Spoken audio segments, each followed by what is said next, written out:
set fair. Heading further south, more in the way of cloud generally across England and Wales. Again, there'll still be some heavy, even thundery showers in places, particularly across the Midlands up into northern parts of England, with perhaps the far south and southeast starting to see those showers easing. Heading through the evening then into the overnight period, those showers continue their journey northwards into parts of eastern Scotland into the early hours of Monday. Meanwhile, a band of more general rain working in across some western and southwestern parts, with the clearest skies there in the central spine of the UK. A very muggy night to come across the UK on Sunday night. Temperatures no lower than the low to mid-teens, even upper teens across the south and southeast of the UK. Monday looks a very unsettled day, unfortunately, across the whole of the UK. Low pressure in charge, giving the showers or longer spells of rain. Still some thunderstorms in places towards the far northeast for a time, and fresher air moving in across Northern Ireland later. Temperatures here up to 18 Celsius, nearer 22 or 23 Celsius down towards the southeast in the afternoon. 23 there in London is 73 in Fahrenheit, and I say close to the seasonal average. That's pretty much it from me. See you soon. That warm feeling inside from Boxed Boilers, sponsors of weather on GB News.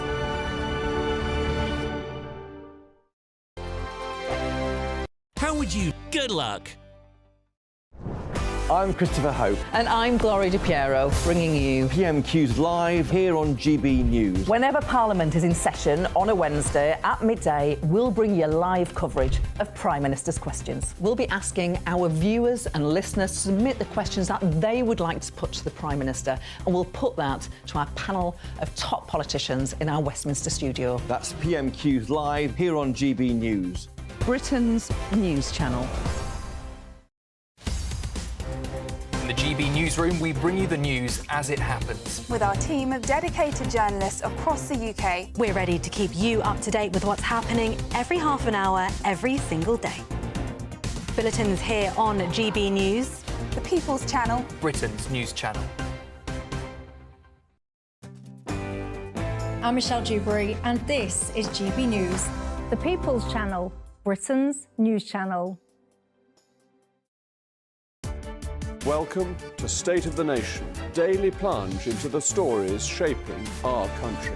I'm Jacob Rees-Mogg, and Monday to Thursday we bring you the insights, the facts, the truth about how our country is being governed. Because what happens in Downing Street matters down your street. Tune in to State of the Nation every Monday to Thursday, 8 to 9 o'clock. Only on GB News, the People's Channel, Britain's news channel. Good afternoon, Britain. Your lunchtime update on the stories that matter across the UK. From breaking news and insightful analysis, inspiring stories and lively debates. Are you comparing yourself to a former Prime Minister? Which is it? Stay informed, stay updated, stay entertained. I just don't know how anyone would not want to be there. Every weekday from midday. We are Good Afternoon Britain, only on GB News. Britain's news channel.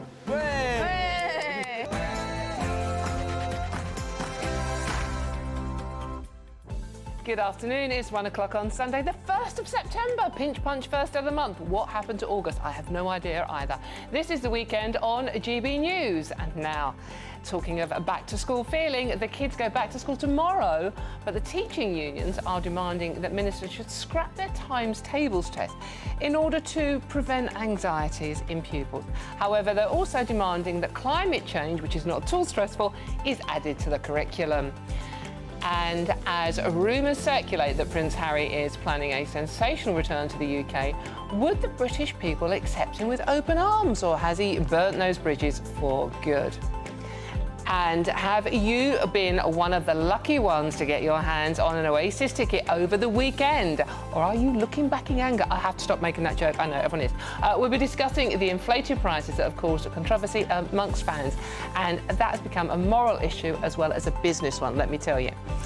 Now, concerns are raised that an outdoor smoking ban could lead to violence outside and inside pubs if Labour go ahead with their plan. Hasn't the Great British Pub suffered enough over the last few years? I'm Dawn Neeson, and this is The Weekend.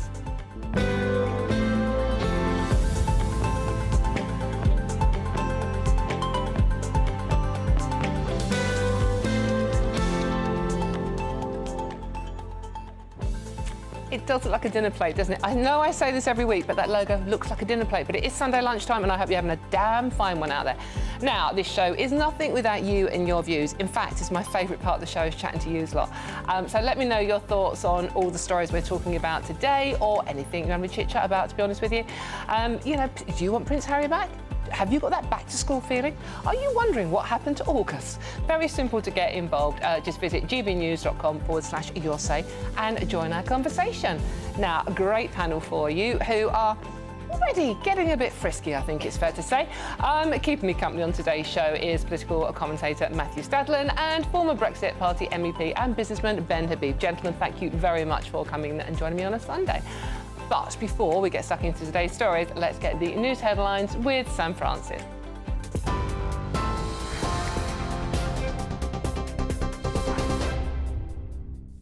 Dawn, thank you very much indeed. Good afternoon to you. 2 minutes past 1. We'll start this lunchtime with the latest breaking developments from Chesterfield, where we now know the pilot of a small aircraft which crashed into an industrial estate just after 8 o'clock this morning has now died. He was the only person on board when that plane hit the site in Derbyshire. Roads around the area are now closed. They will remain shut, police say, while their investigation continues. So that latest update there from Chesterfield, that the pilot of that small aircraft crashing into an industrial estate just after 8 o'clock this morning has sadly died.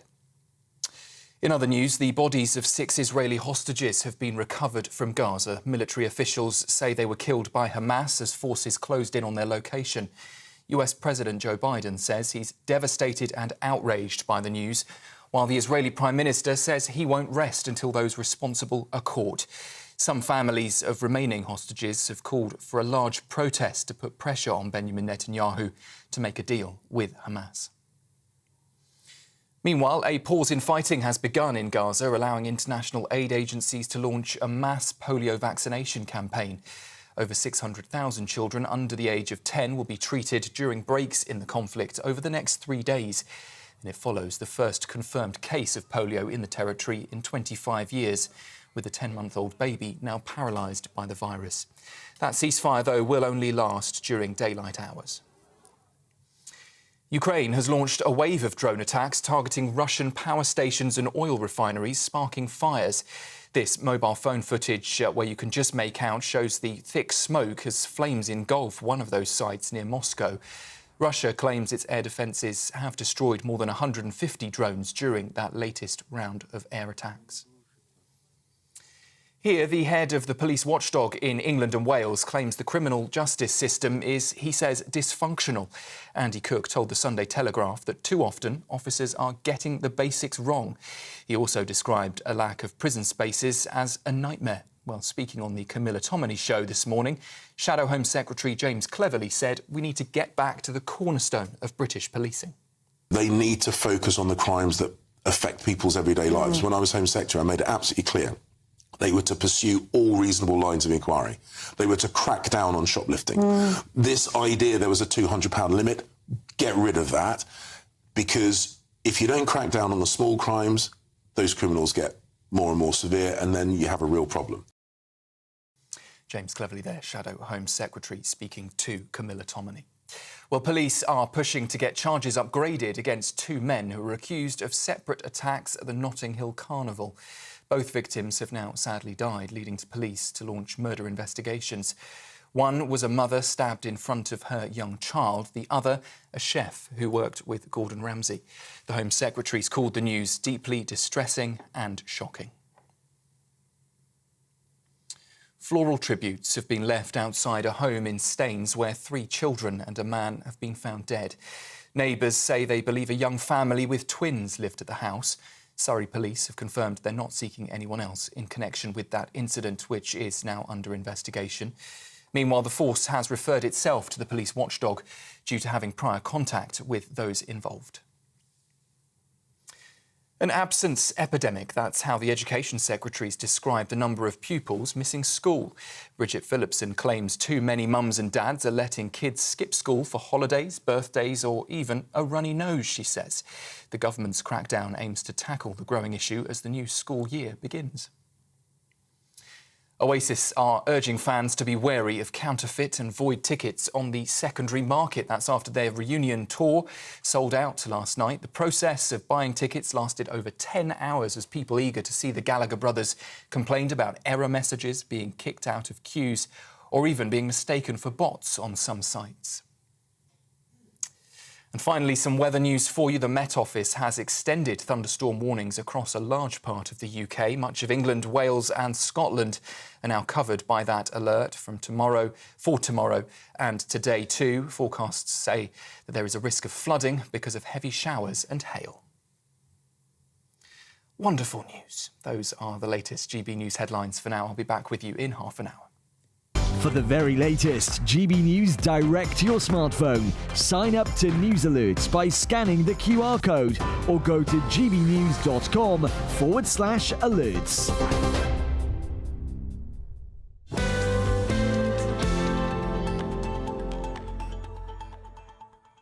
Thank you very much, Sam. Right now, use lot before we get started, OK? This is Bob. Good afternoon, Bob. Come on, Dawn. I thought you at least would get off the Oasis bandwagon. I realise that GB News is on a commission, but really enough is enough. A, we're not on commission. I haven't got any tickets. And B, this is the wider issue of how much ticket sites rip us all off, whether it's Oasis or any other band you care to mention, or even football tickets, which is my big bugbear at the moment as well. So it's not just Oasis, it's everything. Anyway, so if you want to get involved and have a go at me, gbnews.com/yoursay. Now, let's talk about education. It's a Sunday afternoon and it's back to school.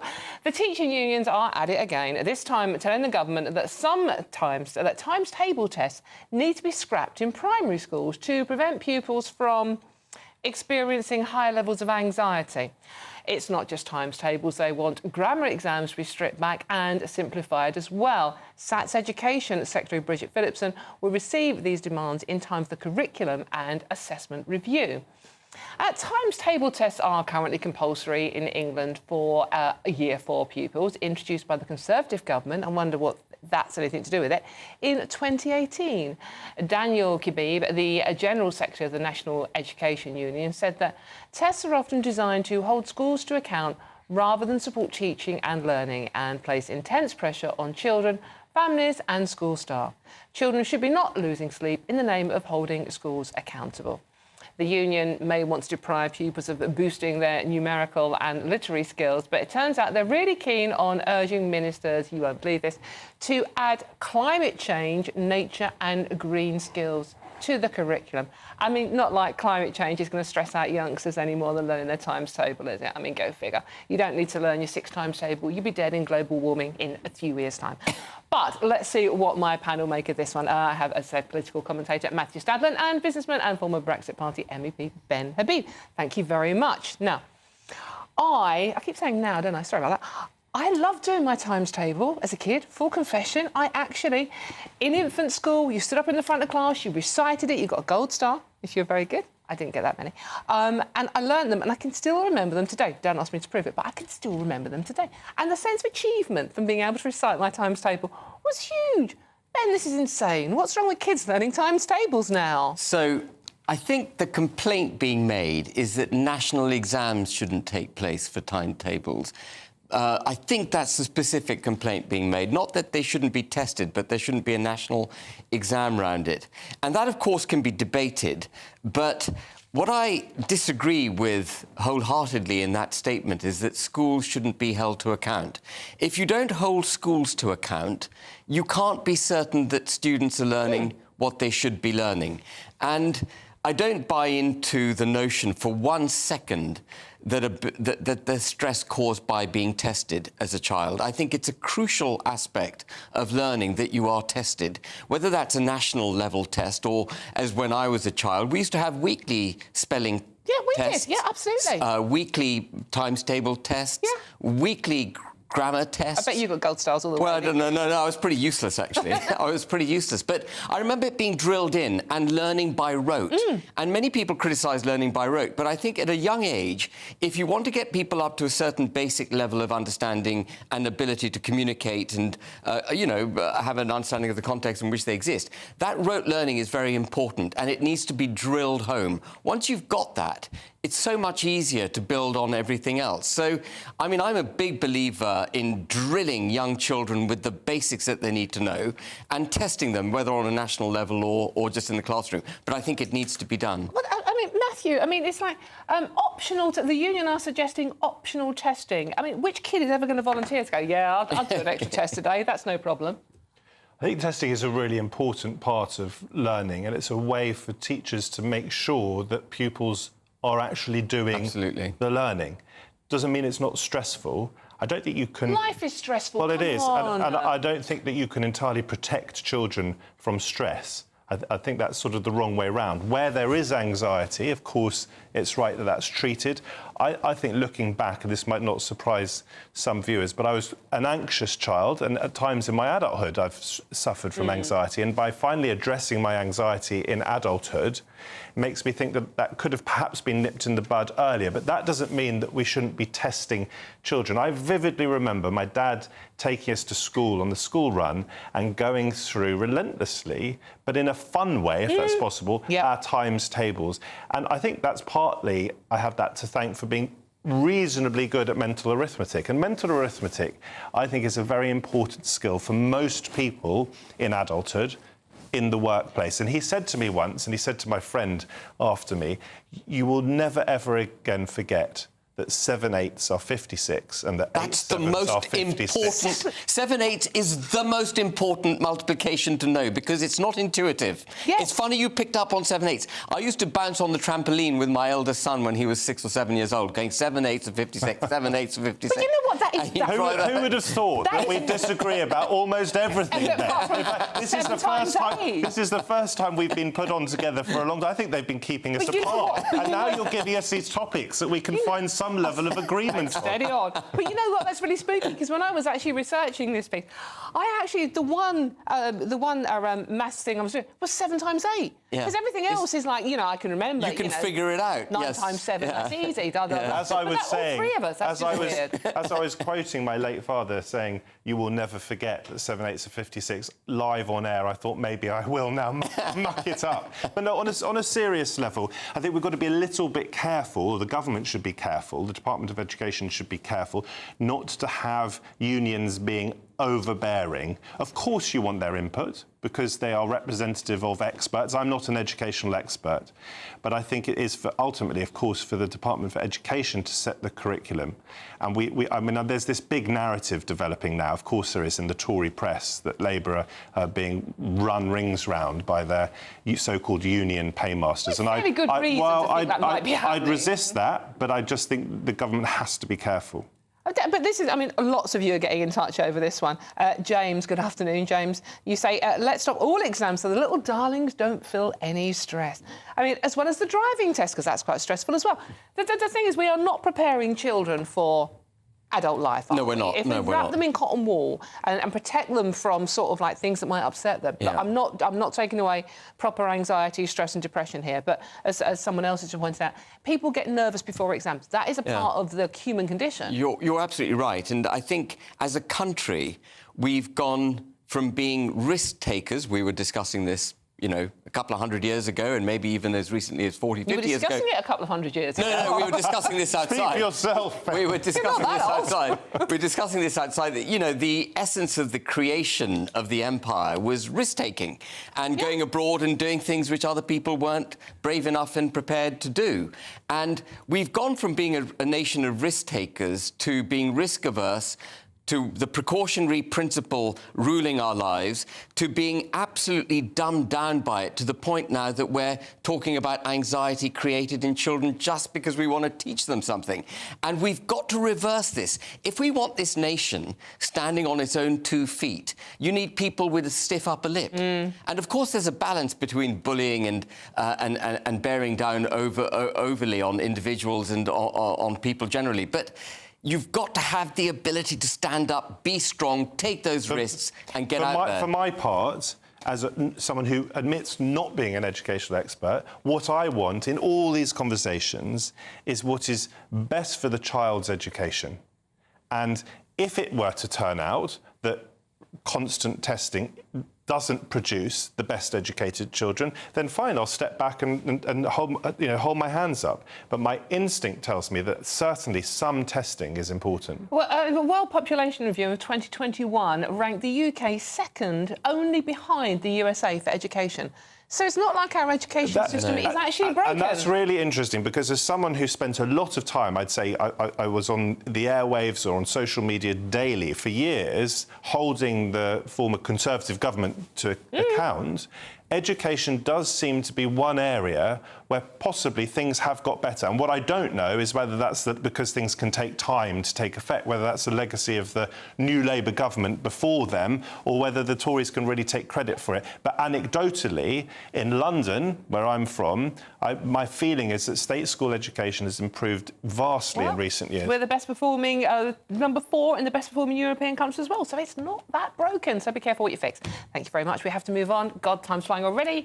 All the best analysis and opinion on that story and more, please do go to our website, which is at gbnews.com. Now, I'm Dawn Neeson, this is GB News, and there's loads more coming up on today's show. It's packed. As rumours circulate, oh God, here we go, that Prince Harry is planning a sensational return to the UK.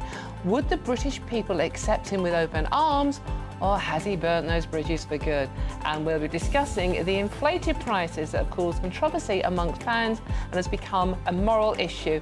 We're talking a little bit about Oasis, but we're broadening it out to how much you pay for concerts, for football matches, and how much we're all being ripped off these days. All of that and much more to come. This is GB News, Britain's news channel. Don't go too far. We'll see you soon.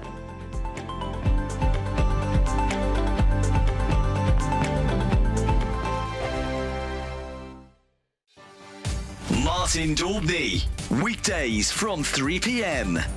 Sarah, welcome to the show. Obviously, you work for a tobacco company, so a little caveat there to slip in. Nevertheless, it's no surprise that the illegal market is growing so much. When you look at the cost of cigarettes in Britain, huge amounts of duty, and oftentimes, of course, criminality always finds its way into the system. Tell us more about your report.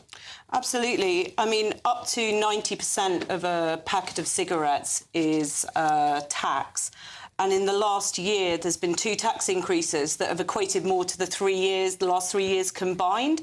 So now, if you're a roll-your-own smoker, a 30-gram pouch of roll-your-own will cost £22.50, but you can buy a counterfeit pack of 50 grams for £3. So there's a massive disparity. A lot of illegal tobacco is imported, but we do also have a problem in the UK with illegal tobacco factories. So in the last month, there's been an illegal tobacco factory in Gateshead, in Bury, busted, producing roll-your-own tobacco. And on the 12th of July this month, West Midlands gang illegal tobacco factory, the gang was found guilty of producing illegal tobacco, and that was more than £5 million lost tax revenue to the government. And actually, all of those people found guilty got a suspended sentence. And how does that work? They're literally importing container loads of raw tobacco and packaging it up in factories in Britain. And they're using what appears to be British packaging illegally? Yeah, some of it is branded packaging, so some of it isn't the kind of unbranded packaging we'd see on cigarettes and roll-your-own now, but it's relatively simple to reproduce, especially RYO. Our own pack swap data now shows that about 50% of the roll-your-own market is illegal tobacco. GB News, the People's Channel. I'm Christopher Hope. From pop stars to politicians, I'll interview anybody in a pub who's got a political opinion. Join me every Friday on Spotify, Apple Podcasts, YouTube or gbnews.com, or wherever you get your podcasts. This is GB News, the People's Channel. Join me, Nana Akua, for an informative, interactive news programme with a difference. It's fun. No, he didn't say that, Dave. I'm so surprised. I think there's an element of truth to that. Join me from 3 p.m. every weekend, only on GB News, Britain's news channel. Every Saturday, 10 till 12, we'll bring you all of the news that you need to know. We'll also remind you that there is so much to smile about. It's my favourite time of the week. I get to relax, enjoy some light-hearted stories, and let Ellie teach me about fashion too. That's Saturday Morning Live, every Saturday, 10 till 12. Only on GB News, Britain's news channel.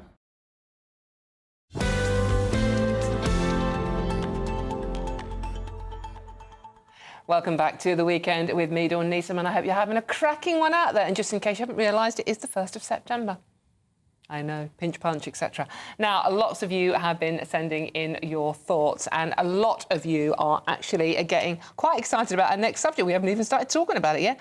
Harry, Prince Harry, we're talking about, would you have Harry back with open arms? And this is Ian. Hi, Ian.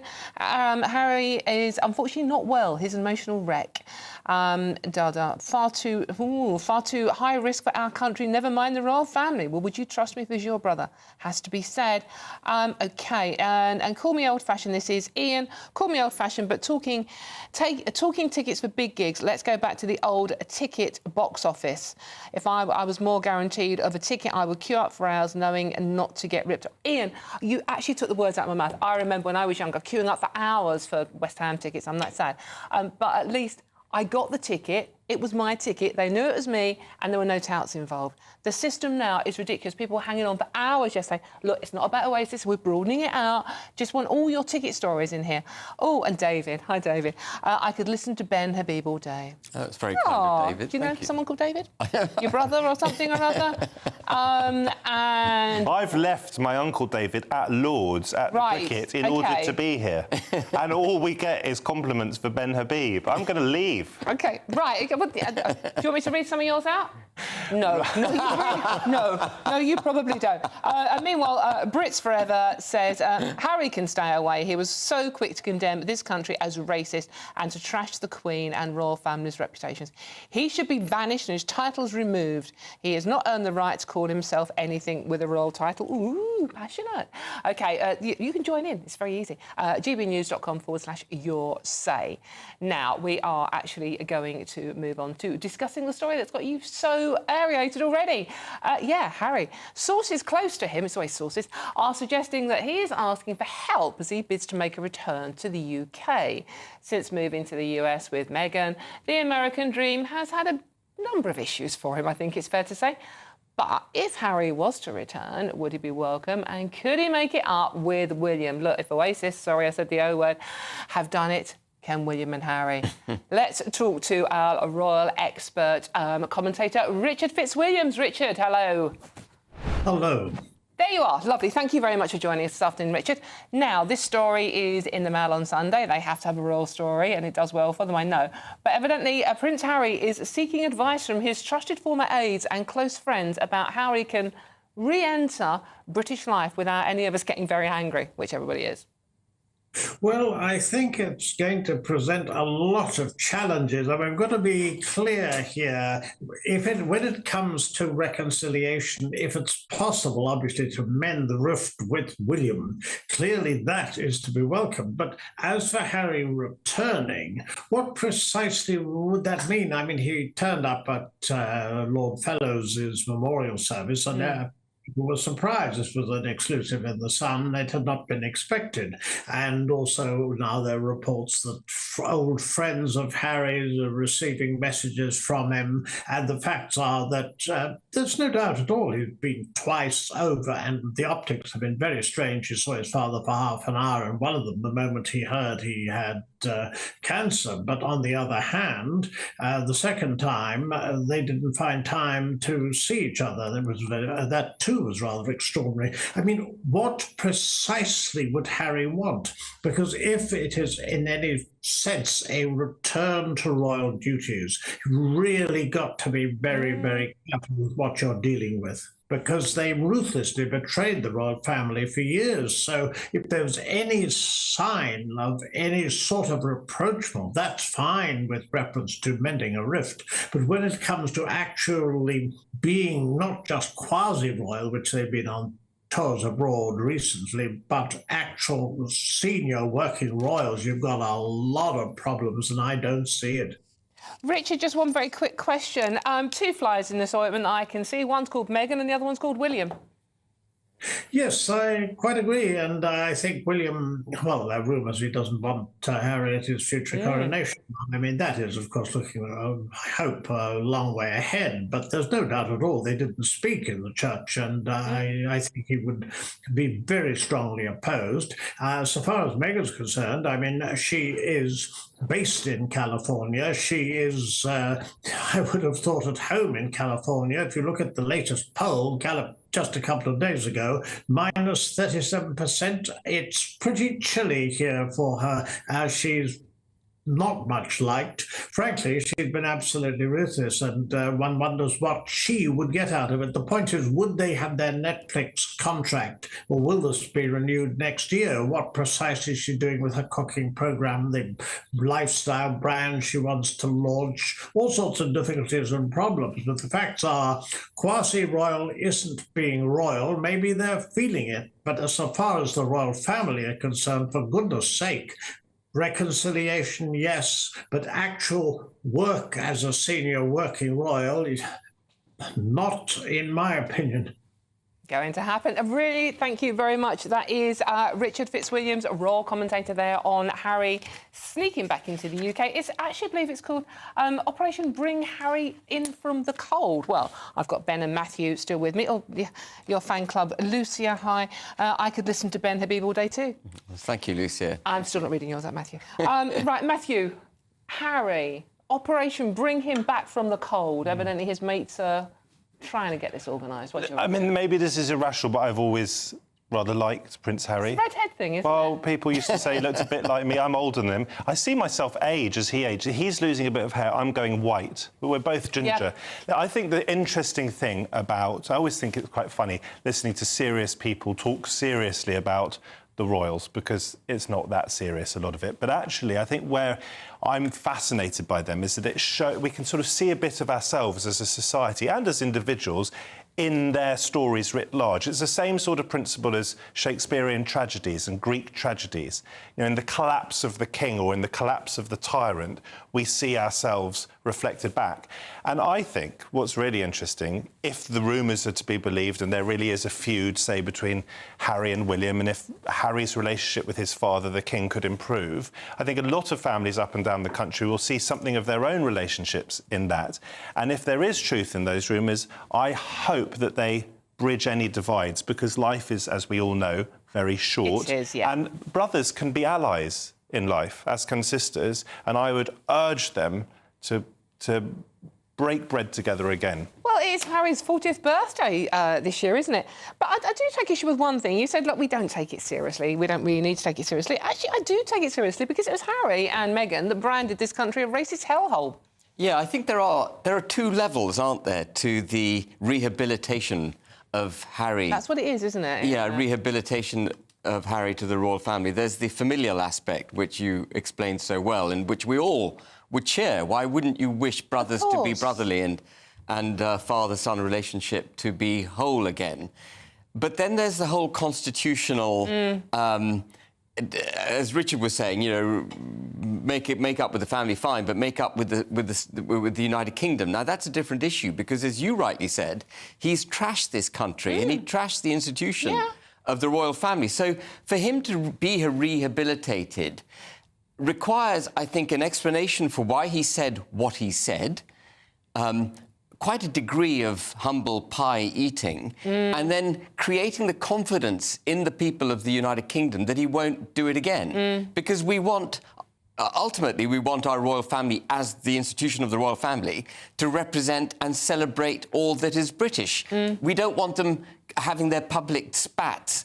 It's not a soap opera. I would just quickly push back on something there. This idea that he's trashed the country. Prince Harry has done more for Britain than... He trashed the institution of the royal family. OK, because in your view, he's done more for Britain, I think, than almost anyone I know. He put his life, quite literally, on the line and represented our armed forces in the field. And he has also done huge amounts of charity work, not just for mental health, which we were talking about earlier, but also for our veterans. So I'm very impressed by a lot that he's done.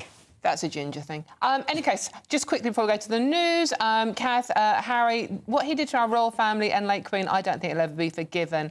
Patricia, Harry must never be forgiven. He has lied about his father, the king, and said unforgivable things. So you're very much on Team Ben. Tell us what you really think.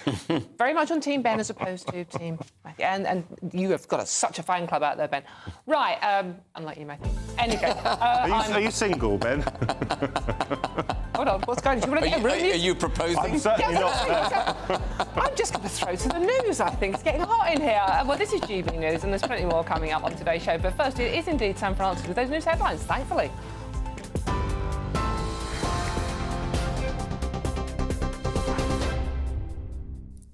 Dawn, thank you very much indeed. Good afternoon to you. It's just coming up to 32 minutes past 1.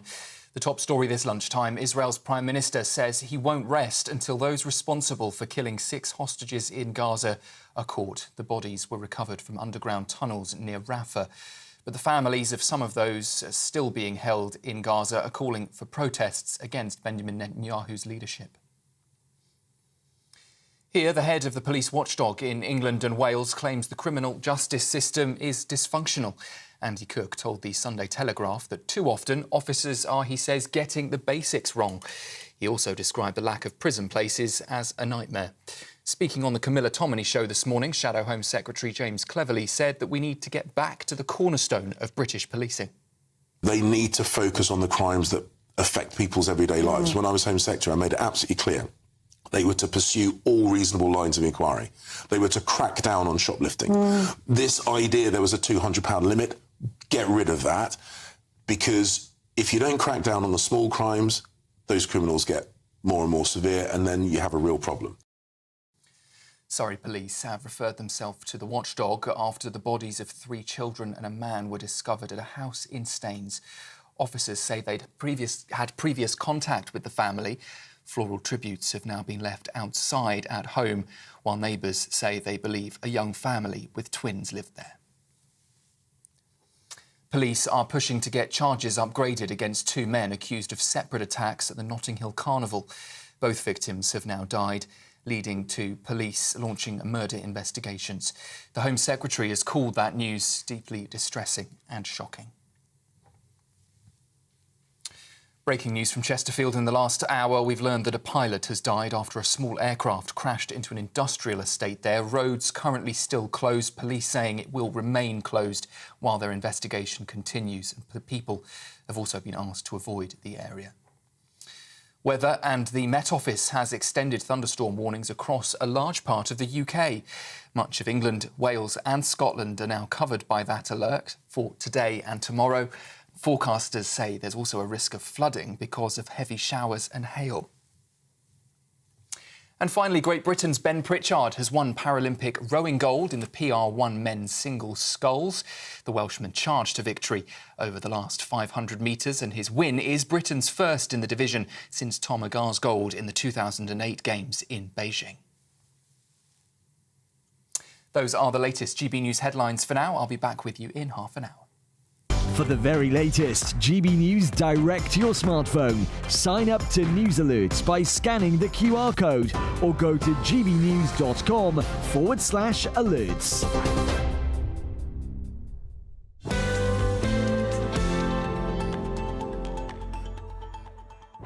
Thank you very much, Sam, who's now giggling away in the corner. I've got no idea what he's on this afternoon either. Remember, let me know your views on all the stories we're talking about, in particular Prince Harry, which a lot of you have got in touch about. And Mark says Jim, Harry is about as welcome as a very unwelcome disease. But very simple to get involved. Visit gbnews.com/yoursay and join the conversation. And there's loads more coming up in today's show. We'll be discussing the inflated prices that have caused controversy among fans about the Oasis tickets, but we're broadening it to other gigs and football. Has this become a moral issue as well as a business one? Concerns are raised that an outdoor smoking ban could lead to violence inside and outside the pub if Labour go ahead with their plan. Hasn't the Great British Pub suffered enough in the last few years? All of that and much more to come. I'm Dawn Neeson, and this is GB News, Britain's news channel. We'll see you very soon. Hello there, welcome to your latest GB News weather forecast. It remains unsettled through the rest of Sunday. Some thunderstorms around, warm and humid particularly towards the southeast, and rather cloudy overall. But there will be some sunny spells. Looking at the bigger picture, high pressure moves away, low pressure generally dominates, and we'll see some hefty showers developing, some thunderstorms, some local disruption possible, particularly across parts of England and Wales today and southern parts of Scotland. Central, southern and eastern areas seeing some thunderstorms push northwards through this afternoon, but elsewhere we could also see the odd thunderstorm. Quite a lot of cloud around, but there will be some sunny spells, best of the drier, brighter weather across parts of Scotland, perhaps Northern Ireland, but still cloudy here. Fairly fresh, 15 to 17 Celsius. Humid towards the southeast, highs approaching 27 or 28 degrees. As we move through into the evening time, you can see there's still some glimmers of brightness across northern Scotland to end the day here. Temperatures around 19, 20 Celsius. Cooler across central belt here. We could see temperatures 15 to 17. Cloudy across Northern Ireland. The risk of thundery showers across England and Wales. We could see 30 to 50 millimetres of rain in short periods of time. A Met-Office warning through the day out across many areas. And then as we head through the evening and overnight, thunderstorms pushing northwards into southern and eastern parts of Scotland. Further thundery showers developing across the east, and then this weather front bringing outbreaks of rain into parts of Northern Ireland, Wales and the southwest. A warm and muggy night for everyone. Temperatures the mid to high teens, taking us into Monday morning. A mixed picture, a lot of cloud around, thundery rain in places, some heavy downpours developing, hail and lightning also a risk. And through the day, the showers just continue to push north and eastwards, focusing across eastern parts of Scotland, also central parts of the UK as well. Temperatures down a little, but still feeling quite muggy towards the southeast. Highs here around 24, possibly 25. Join me, Camilla Tominey, for a frank and honest discussion with those in power that cuts through the spin and gets to the heart of the issues shaping our nation. You haven't confirmed that you want to stand as leader, but you haven't ruled it out either. This report basically says that he's not fit to stand trial. Is he indecisive? Incompetent? I deliver the dose of reality Westminster needs. That's the Camilla Tominey Show at 9:30 every Sunday on GB News. The People's Channel, Britain's news channel. Welcome to State of the Nation, daily plunge into the stories shaping our country. I'm Jacob Rees-Mogg, and Monday to Thursday we bring you the insights, the facts, the truth about how our country is being governed. Because what happens in Downing Street matters down your street. Tune in to State of the Nation every Monday to Thursday, 8 to 9 o'clock. Only on GB News, the People's Channel, Britain's news channel.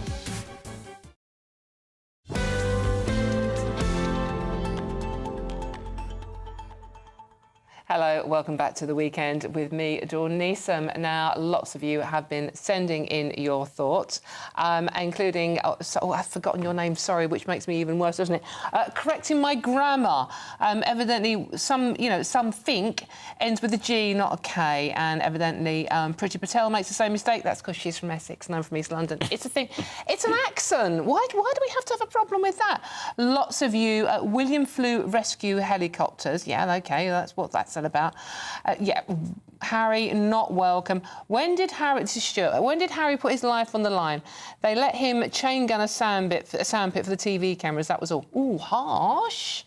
Lots of you get in touch, so please do. gbnews.com/your say. Now, we are going to talk. I'm going to say the O word, whether you like it or not. I'm going to say the O word. We are going to go and talk about ticket prices, but first we have a lovely report from Sophie Reaper, who is in Southport for us, along with a branch of the Royal British Legion, hosting a Southport Together Music and Entertainment Day.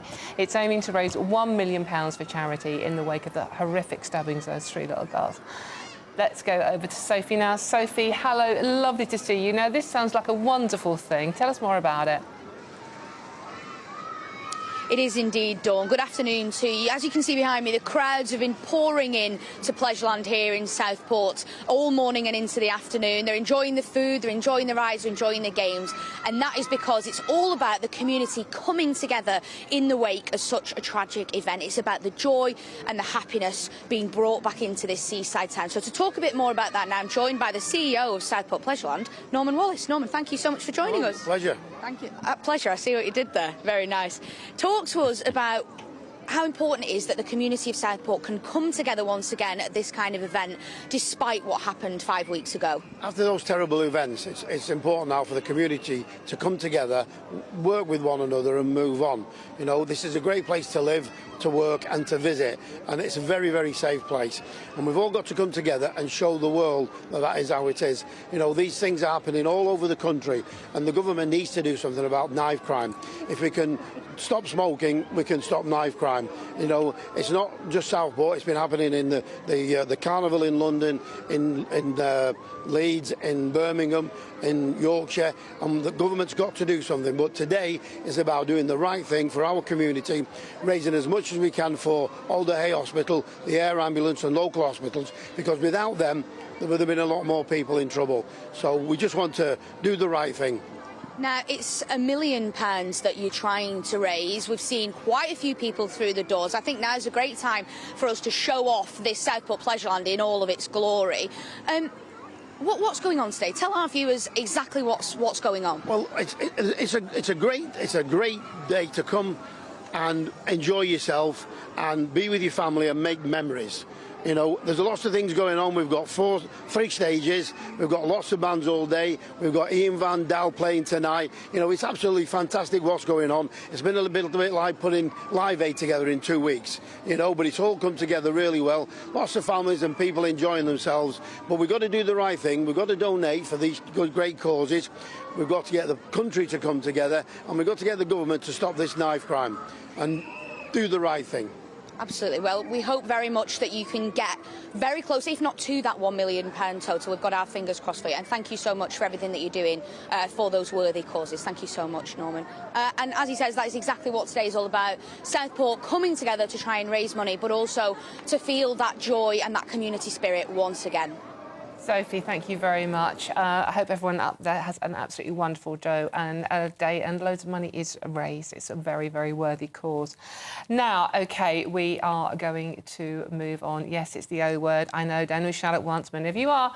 The Oasis tickets went on sale yesterday, and if you were one of the lucky ones that managed to get through the long queues and battle through the website crashes, you may have been shocked by some of the eye-watering prices. Tickets were being displayed for £355 due to Ticketmaster's dynamic pricing system that inflates the prices of tickets that are in demand. Now, this just doesn't apply to Oasis, by the way, before you all shout at me. It applies to many. I mean, Taylor Swift with the same thing. I think Bruce Springsteen recently had the same thing as well. Now, many fans have been disappointed by waiting in these long lines and seeing the price go up literally before their eyes. Ticketmaster are being criticised as being no different to the touts that were reselling tickets themselves. So should you just roll with it, or should we have a better plan for selling not just Oasis tickets, all of tickets and football tickets and, you know, any of the tickets, so not just Oasis. Joining me now is Hayley Palmer, lovely Showbiz Supremo. Thank you very much for joining us. Now, lots of people getting very annoyed over the Oasis one in particular, but it applies to lots of concerts as well, doesn't it? Yeah, it really does. I mean, look at like the Taylor Swift, you know, that was just insane as well. For me personally, I just wouldn't take the time to sit there and spend all day on the phone. Like, I really got better things to do. Like, I don't get it personally, but if you are a massive, massive, massive fan, then yeah, it's been called a booking bloodbath. That's what it's been labelled. I mean, I went into the gym yesterday and I saw so many of my friends in there and they were like, we can't get hold of tickets, we're just about getting there and there's an error sign. And then I went onto TikTok and there was people literally on there saying, we've just got tickets really easily. I just sat here, used the Starbucks Wi-Fi, and I've been selling them off for £1,000 each, like literally boasting about it. Which they're saying that that's not OK because they stopped that with Ed Sheeran as well, saying that you're not going to be able to use those tickets. But I don't know, how do they stop that? Well, I mean, this is the main issue here is a dynamic pricing system. So a lot of people, when they did finally get through for the tickets that were £151 on the site, when they got through and it's like, put them in the basket and it's like, oh, those tickets have now gone up to £350. Do you still want them? And they're not doing anything illegal, by the way, I'm not saying that. But Ticketmaster are saying that's because demand is so great that we're just assessing the value of them. But they're doing the same things as the tout, surely. Yeah, I mean, look, 1.3 million tickets went on sale yesterday. It's very hard to control that amount of people, isn't it? But you know what? I mean, like, I've heard some success stories, like I say, that just really went smoothly and not. But, I mean, the good thing about all this, it's great for the economy, isn't it? Like the Taylor Swift thing. People are booking hotels, booking restaurants. So for that, I think it's great. But, yeah, people are, like, going crazy for this, aren't they? It is a bit mad. I mean, I was a fan back in my day, you know, I like some of the songs, but I guess people love the nostalgia, don't they? The hype has been built up very well. And interesting, Absolutely. you mentioned hotels as well, because they've already doubled their prices as well for when the gigs are taking place. Good luck out there, people. Now, this is GB News, and there's loads more coming up on today's show. Concerns are raised that an outdoor smoking ban could lead to violence inside and outside pubs if Labour go ahead with this plan. Hasn't the Great British Pub been through enough over the recent years? They're closing on a daily basis. All of that and much more to come. This is GB News, Britain's news channel. We'll see you very soon.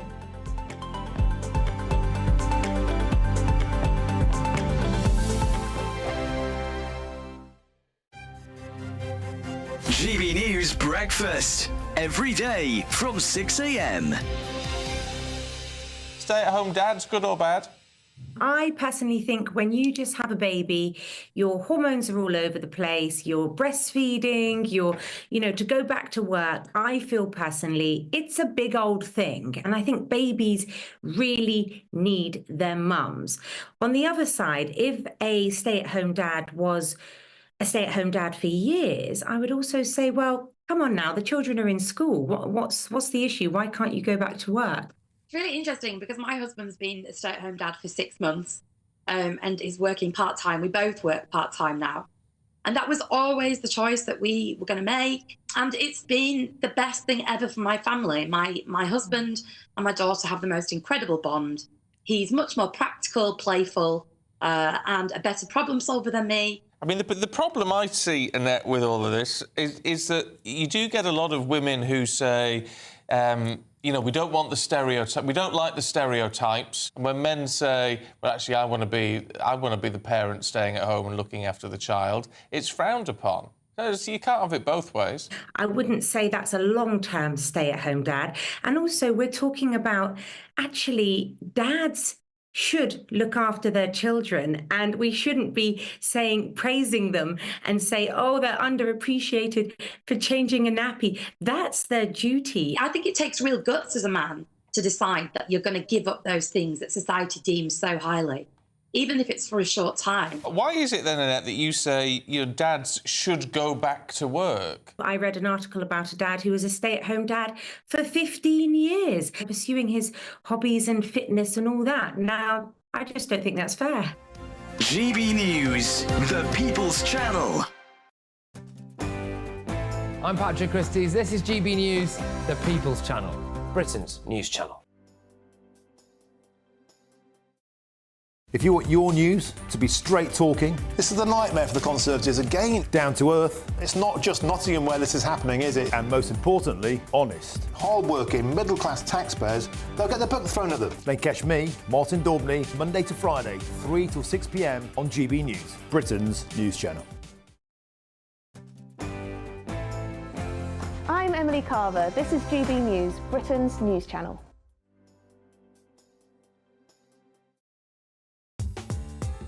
I'm Christopher Hope. From pop stars to politicians, I'll interview anybody in a pub who's got a political opinion. Join me every Friday on Spotify, Apple Podcasts, YouTube or gbnews.com, or wherever you get your podcasts.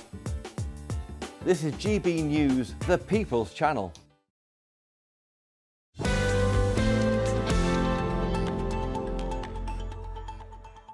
Welcome back to the weekend with me, Dawn Neeson. Hope you're having a fabulous Sunday out there. Now, leaked documents exposing Labour's plans to ban smoking outdoors has been met with a backlash from across many sectors of the UK, most dominantly the hospitality and pub industry, which after half a decade of struggle, triggered by lockdown and soaring cost of living, they're worried that punters might not be able to have a cigarette in the garden will damage them even more and could even more closures.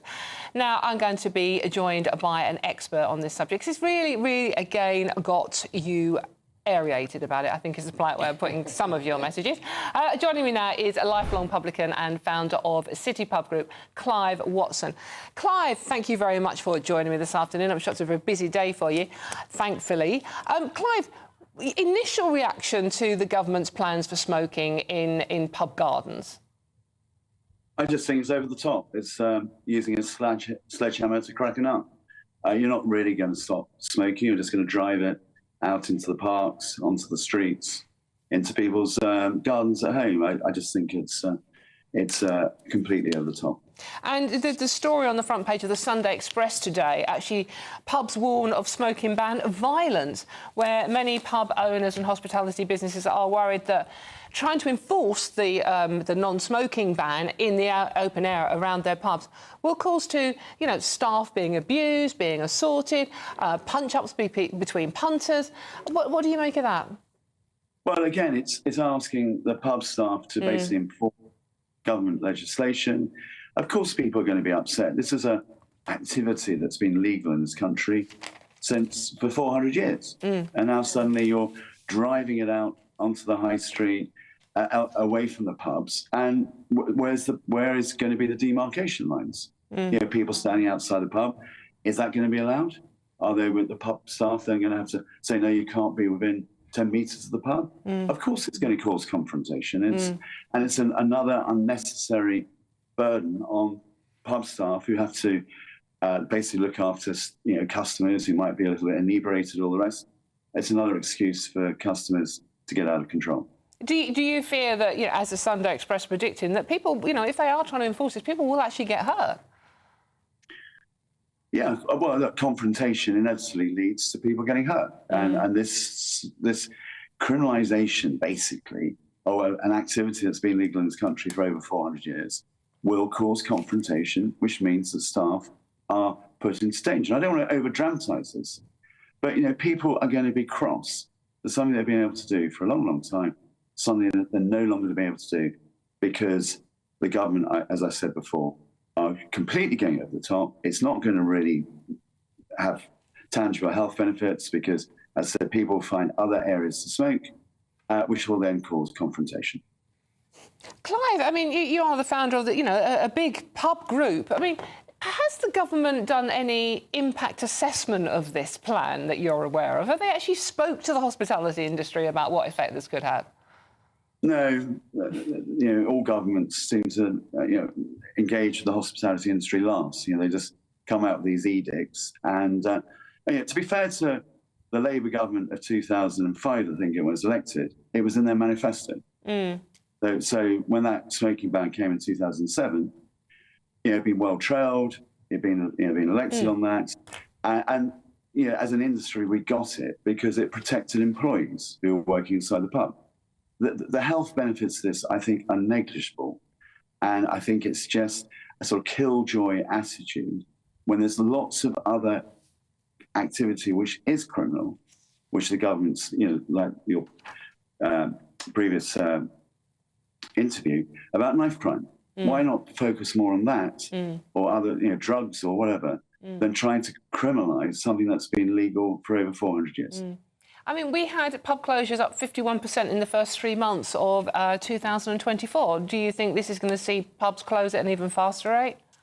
Yeah, because the original smoking ban, I think sales went down by 10%. But of course, it would have been more, but people were able to smoke in beer gardens. So that did mitigate the decline in sales. Now there'll be nowhere to smoke. People who like a drink, like an occasional cigarette or whatever, what are they going to do? They're going to go elsewhere. So it's going to drive...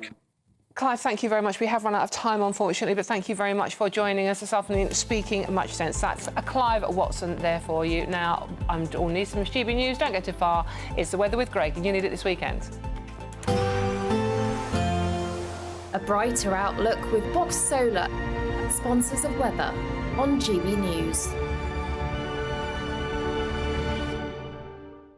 Hello there, welcome to your latest GB News weather forecast from the Met Office. It stays unsettled over the next 24 hours or so. Thunderstorms in the forecast, particularly across central and eastern areas, but the west also seeing some heavy showers. Low pressure dominating the weather pattern at the moment. Met Office warning out through the rest of Sunday and through Monday as well for these heavy showers. Central southern parts seeing some heavy showers push northward through this evening time into northern England, southern Scotland, and then further showers developing from the south as we head into the early hours. So you may be woken up by some rumbles of thunder, lightning, hail also a risk, some flash flooding possible. A warm, humid night for everyone. Temperatures remaining in the mid to high teens, and then an unsettled start to Monday. We've got bands of thundery showers in places. So looking at Scotland first thing in the morning, a cloudy start to the day, outbreaks of showery rain, some hefty downpours possible, particularly in the east, some rumbles of thunder. There could be some disruption to travel first thing. Northern Ireland seeing showery outbreaks of rain, thunderstorms across northern England as well, stretching into central southern parts of England and Wales. So wherever you are on Monday morning, there could be some local disruption first thing. And it stays unsettled through the day ahead. We see areas of showers, some longer spells of rain, thunderstorms across many parts of the UK. And Met Office warning out for much of the day. Could see 30 to 50 millimetres in places, could lead to some flash flooding. Temperatures generally near average for most. In any brightness, temperatures reaching around 25 Celsius towards the southeast. Into the evening time, further thunderstorms rumble on to end the day. Brighter skies trying to follow in from the far west before dusk, and then showers overnight. It remains unsettled for the week ahead. Temperatures generally near average in the north, perhaps a little above in the south. Looks like things are heating up. Boxed boilers, sponsors of weather on GB News.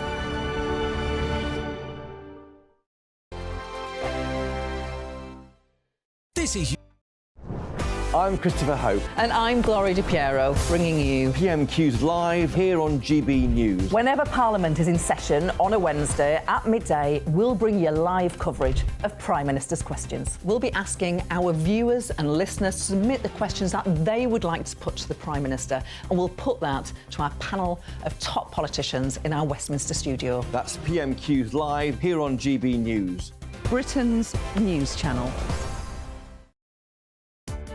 Welcome to State of the Nation, daily plunge into the stories shaping our country. I'm Jacob Rees-Mogg, and Monday to Thursday we bring you the insights, the facts, the truth about how our country is being governed. Because what happens in Downing Street matters down your street. Tune in to State of the Nation every Monday to Thursday, 8 to 9 o'clock. Only on GB News, the People's Channel, Britain's news channel. Join me, Camilla Tominey, for a frank and honest discussion with those in power that cuts through the spin and gets to the heart of the issues shaping our nation. You haven't confirmed that you want to stand as leader, but you haven't ruled it out either. This report basically says that he's not fit to stand trial. Is he indecisive? Incompetent? I deliver the dose of reality Westminster needs. That's the Camilla Tominey Show at 9:30 every Sunday on GB News, the People's Channel, Britain's news channel. Hi there, I'm Michelle Dewberry, and I'm going to take a second to tell you all about my show, Dubes & Co. We start off with the issues of the day. We then bring in both sides of the arguments. We get rid of the disrespect, and then you throw me into the mix. And trust me, I'll tell it exactly how it is. And then, of course, the magic ingredient, you at home. We mix it all together, and what have we got? In my opinion, the best debate show in town. Monday to Friday, 6 till 7 on GB News, Britain's news channel.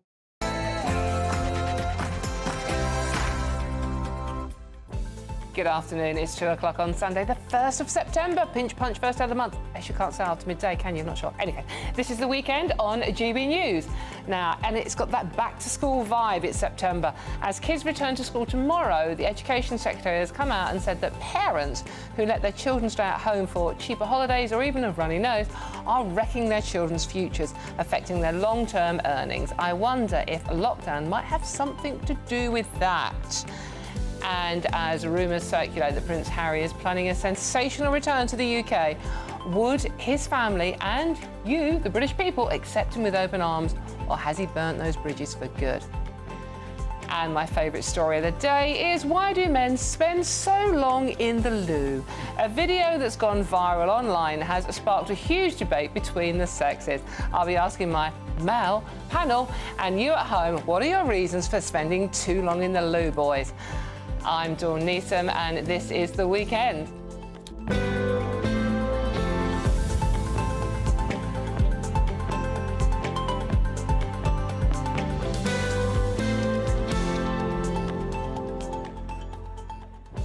But this show is nothing without you and your views, and we are really loving reading them this morning, or this afternoon even. Thank you so much. Just keep them coming, right? Especially if you don't think I can talk proper.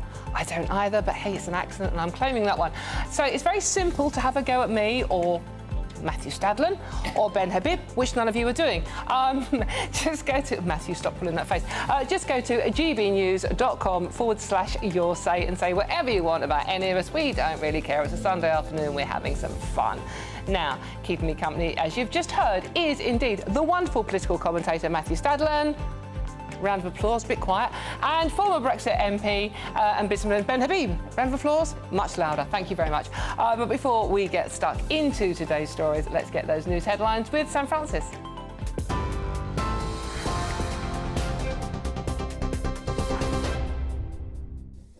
Dawn, thank you, and good afternoon to you. It's 2 minutes past 2, and the top story this afternoon, the pilot of a small aircraft which crashed into an industrial estate in Chesterfield has, we now understand, passed away. He died in that incident. He was the only person on board the plane when it hit that site. At this stage, we haven't verified photos from the scene. When we get them, we will bring them to you.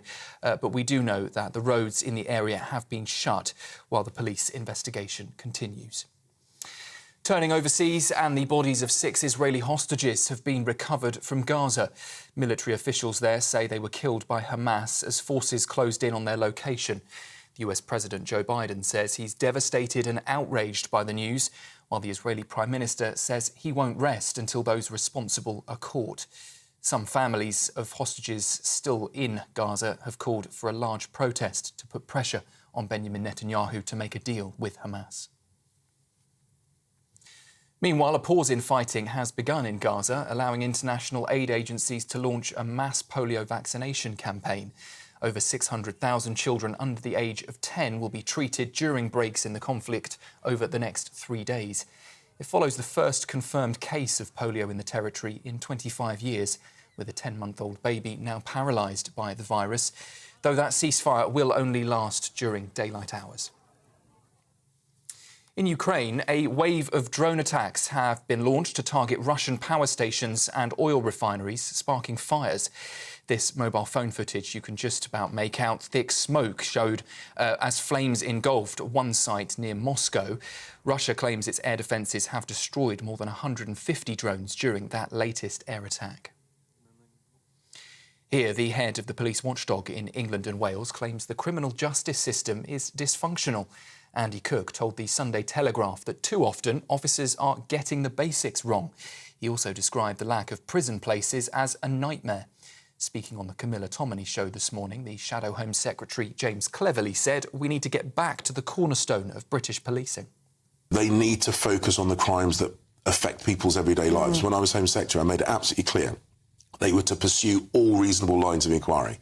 They were to crack down on shoplifting. This idea there was a £200 limit, get rid of that, because if you don't crack down on the small crimes, those criminals get more and more severe, and then you have a real problem. Floral tributes have been laid after a man and 3 children, all of which were under the age of 4, were found dead in a home in Staines. Police discovered the bodies there on Saturday afternoon, with neighbours identifying the family as a young Polish household with twins. Authorities believe it was an isolated incident, and the children's mother, police say, is now being supported by specialist officers. The Surrey Police Force has referred itself to the police watchdog due to having previous contact with the family. And police are pushing to get charges upgraded against 2 men accused of separate attacks at the Notting Hill Carnival in London.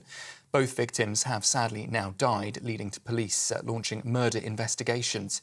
One was a mother stabbed in front of her young child, and the other a chef who worked with Gordon Ramsay. The Home Secretary's called the news deeply distressing and shocking. An absence epidemic, that's how the Education Secretary's described the number of pupils missing school. Bridget Phillipson claims too many mums and dads are letting their kids skip school for holidays, birthdays or even, she says, a runny nose. The government's crackdown aims to tackle that growing issue as the new school year begins. Oasis are urging their fans to be wary of counterfeit or void tickets on the resale market. That's after all of the UK and Ireland dates for their reunion tour sold out last night in less than just a day. But some fans have been complaining about the process, which saw websites use a dynamic pricing system, which means if demand is high, those sites can increase the prices. The Met Office has extended thunderstorm warnings across a large part of the UK. Much of England, Wales and Scotland are now covered by that alert for tomorrow into tomorrow. Forecasters say there's a risk of flooding because of heavy showers and hail. And in much better news, Great Britain's Ben Pritchard has won Paralympic rowing gold in the PR1 men's single sculls. The Welshman charged to victory over the last 500 metres. His win is Britain's first in the division since Tom Agar's gold in the 2008 Games in Beijing. Those are the latest GB News headlines for now. I'm Sam Francis. Will Hollis will be here in half an hour with your latest update. For now, though, it's back to Dawn. For the very latest GB News direct to your smartphone, sign up to News Alerts by scanning the QR code or go to gbnews.com/alerts.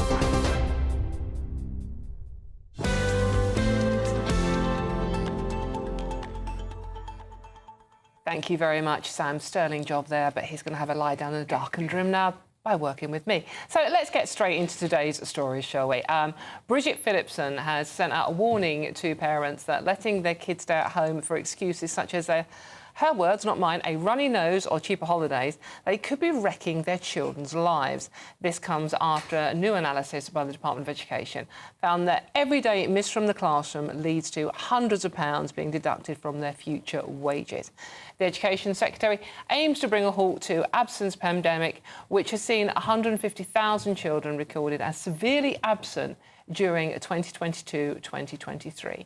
She's called on parents, schools and local authorities to play their part, but has warned she's prepared to be tough and with fines of up to £160 that come into place this week. Now, of course, we all remember the pandemic where schools were shut and children were told not to go to school, especially if they had Bridget Phillipson's runny nose. That was the Conservative government also, but Labour was shouting very loudly for the same thing, and I think that's probably part of what's going on here. Joining me now, I'm absolutely thrilled to say, because he's a legend, is teacher and broadcaster Bobby Seagull. Bobby, lovely to see you. Thank you. Indeed, thank you. Thank you for joining me. We're both West Ham fans. Sorry about that already. Thank you very much for joining. And Bobby, the two education stories I want to talk to you about, one on the front of the Telegraph, one on the front of the Times. And as you are a maths teacher, I want to talk to you first about the fact that it's been suggested by the teaching union that times tables should be scrapped and grammar exams stripped back because children get stressed by them. Firstly, as I said, you are a maths teacher. What do you make of this? So I think there are also two separate issues here, Dawn. One is I do think that we over-examine our children in the UK.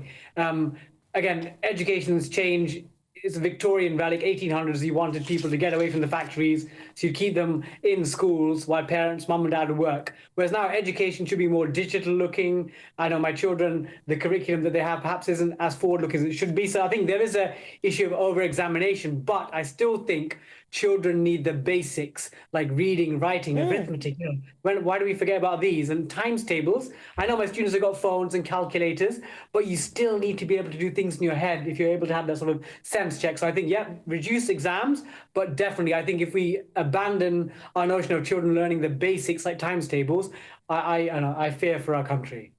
Bobby, you have, I follow you on social media, obviously, and you have great ways of making maths fun and accessible for children of all ages, including myself. So, I mean, to take the fun of learning about maths away from children, in particular times tables, that is the basis of all maths, isn't it? Yeah, I think it's, with maths, there's two elements to it. One is, obviously, you want young people to get the qualifications so they can progress on to A-level, other qualifications, nursing, medicine. But I think the key thing is we want our young people to be able to use numeracy in their day-to-day lives, Dawn. Again, whether it's you're checking your pay slip, applying for a loan, a mortgage, student loans, all these things require numbers. And, you know, it's such a shame that in this country, so many young people, and we had the GCSE results last week, and we had 40% of all entries didn't get the pass grade. A separate question about whether a pass or fail is the right thing, but children leave school thinking that they can't do numbers at all. And that's a shame because we need young people that are digitally literate. But I would say, Dawn, it's about making maths more relevant to young people. Again, I will sit here all day, Dawn, talking about Pythagoras theorem, trigonometry. But I know young people, they'll come back to school next week telling me, sir, did you see the transfer budget? Did you see the league table? Did you see Fantasy Premier League? So many young people are interested in music charts, football league tables. So you can't tell me these young people aren't interested in numbers and stats. Very interesting point. Bobby, I just want to raise a message that's just come in from Anthony, one of our viewers. He said, testing in schools enables Ofsted to find out which schools have good teachers. It's not about the anxious children. It's about getting the right results for and ratings for that school. What do you say to that? So I think there is an issue in our system where often teachers, and I've been guilty of this myself, when we're being sort of inspected internally by observations or Ofsted are coming in, that sort of Damocles sword, we end up performing.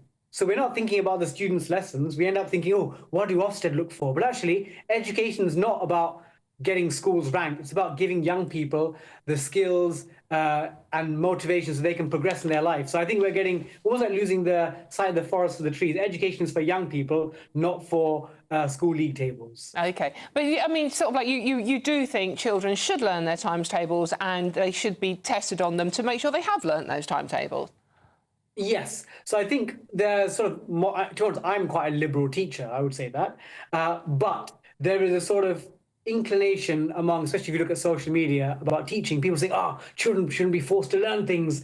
And then, of course, times have changed. You know, when I was growing up, if I wasn't behaving well, my parents would be like, good old Indian disciplining, like, Bobby, get on with your work. Now that isn't, we don't live in that society, but I still think we need to be tougher on children at times. And that includes making sure that we get them through the basics of learning things like times tables. And we can't just say, oh, it's okay, you don't need to learn that, because actually we're doing them a disservice as they progress up the school ladder. Bobby, just very quickly, the other final story I want to discuss with you, parents who allow their children to regularly skip school are significantly denting their future earning potential, and the Education Secretary is going to clamp down on them, come down hard on them, are her words. What do you make to that one? So I would say there's two parts of this. One is, again, they should continue the fixed penalty notices, but that in itself doesn't solve the issue for parents taking their children out of school. So during the last 5-10 years, schools have cut down on people known as attendance leads, Dawn. So these are people, staff members, whose job is to chase up every single absence. So I think one is to find out the real root cause. Again, it could be social issues, emotional issues, it could be poverty. We don't know what the issues are, but fines do one thing, could deter some parents, but they're not the be-all, end-all solution. We need a holistic solution rather than just saying 150 quid for you, mum and dad, for taking your kid off school. Bobby Seagull, thank you very much. A voice of reason who understands maths, no less as well. Teacher and broadcaster Bobby Seagull, thank you very much. Now, I find these two stories, and there's a back-to-school vibe, isn't there? It's September. Come on, we're all buying new pencil cases. Aren't we, Matthew? Oh, we? Well, yeah, I have actually brought in a pencil case. I'm sorry, it's a bit sad. But the two education stories. I mean, Bridget Phillipson, the education secretary, I'm going to come down hard on parents who don't make their children going to school, right, OK? Wasn't it the Labour government who actually stopped children going to school during the pandemic if they had a runny nose? Now, before you say it's Conservative policy, that much I know, but Labour wanted it harder and more, etc., etc. Well, I think Bobby's right that we've got to understand what actually is at the root cause of this, but if you look at the statistics, it seems almost certain that the pandemic has played a part for whatever reason. Yeah. So before the pandemic, there were 60,000 children who were deemed to be in this cohort of sort of severe truancy, as it's called, and now it's 150,000. So that's a huge leap, and we've got to try to understand it, but not just understand it, find ways to stopping it. And whether there is a carrot approach as well as the stick approach of fines, I don't know. But it seems to me that it is absolutely unacceptable to take your children out of school in order to afford a holiday. That doesn't mean I don't have a lot of sympathy for parents when prices are sky high in the summer holidays, times are tight, and of course it can be really beneficial to children to go abroad, to learn a little bit about a foreign culture, maybe pick up a little bit of language, stimulate an interest in learning foreign languages and so forth. But the absolute bedrock at the heart of education has to be attendance, in my view. Ben? Well, I completely agree with Matt on every single thing he said. And I suppose the only other point I'd make is that having recognised that keeping children out of school is damaging to their future earnings potential, hundreds of pounds a day, I think Bridget Phillipson said, for every day missed at school, there ought to be more of a mea culpa attitude from both the Labour Party and the Conservatives for the damage they did to thousands of children's futures, livelihoods, by enforcing that ban. And it seems to me we still haven't got the result of the COVID inquiry. I don't want this to become a COVID conversation, but it seems to me, you know, there's a complete reluctance by those who are conducting the inquiry to really ask these pertinent, important questions about what the medium and long-term impact of lockdown was. And, you know, again, I don't want to distract, but a significant part of the cost of living crisis is as a result of all the damage done to the economy during lockdowns. A significant part of the waiting lists on the NHS come from the damage done to the NHS during lockdowns, and because of lockdowns, not because of the virus. And we've got to face up to this. I do think it is really important, particularly given how much money is being ploughed into this inquiry.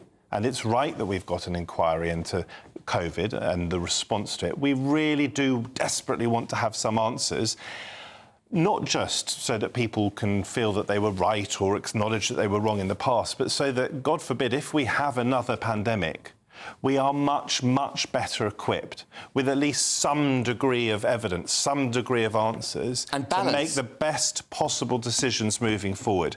We can't very easily relitigate the important conversations and debates and disagreements of the pandemic right here and now. I think we were probably on different sides during the pandemic, but it ultimately shouldn't be about sides. It should be about, with as much evidence gathered as possible, trying to understand whether mistakes were made, if they were made, why were they made, and how can they be avoided in the future. And one of those issues absolutely is whether or not schools should have been shut in the way that they were. Yeah, but I mean, Phillipson's basically admitted that it has been deeply damaging for those who were kept away from school. That's what she's just said. And that needs to be brought out to the front. It needs to be revealed. You know, otherwise people forget and they tend to just gloss over it. And as you rightly say, we need a proper exposition of the impacts of lockdown from the COVID She hasn't, I don't think, admitted that lockdowns in schools were wrong. What she said is that if you miss school, you are going to damage your future earnings. But that's the same thing, right? Well, it doesn't mean that it was wrong that schools were locked down. It may have been wrong, but that in itself doesn't mean it was wrong, because had they not been locked down, she might, and others might argue, the consequences might have been worse. Yeah, fair enough. We don't know, because we're talking about something that didn't happen. We did lock children down. The number of pupils who are severely absent is 150% higher than before the COVID-19 pandemic. So I think the facts speak for themselves. Now, for all the best analysis and opinion on that story and more, please do go to our website, which is gbnews.com. I'm Dawn Neeson, and this is GB News, and there's lots more coming up on today's show. As rumours circulate that Prince Harry is planning a sensational return to the UK, would the family and the British people accept him with open arms, or do you think he's basically toast? And the story of the day: why do men spend so long in the bathroom, or on the loo even? A video that's gone viral online has sparked a debate between the sexes. I'll be asking my male panel, and you at home, what your reasons are, and keep them clean. All of that and much more to come. This is GB News, Britain's news channel. We'll see you very soon. You've got time for a quick loo break. A quick loo break. See you soon.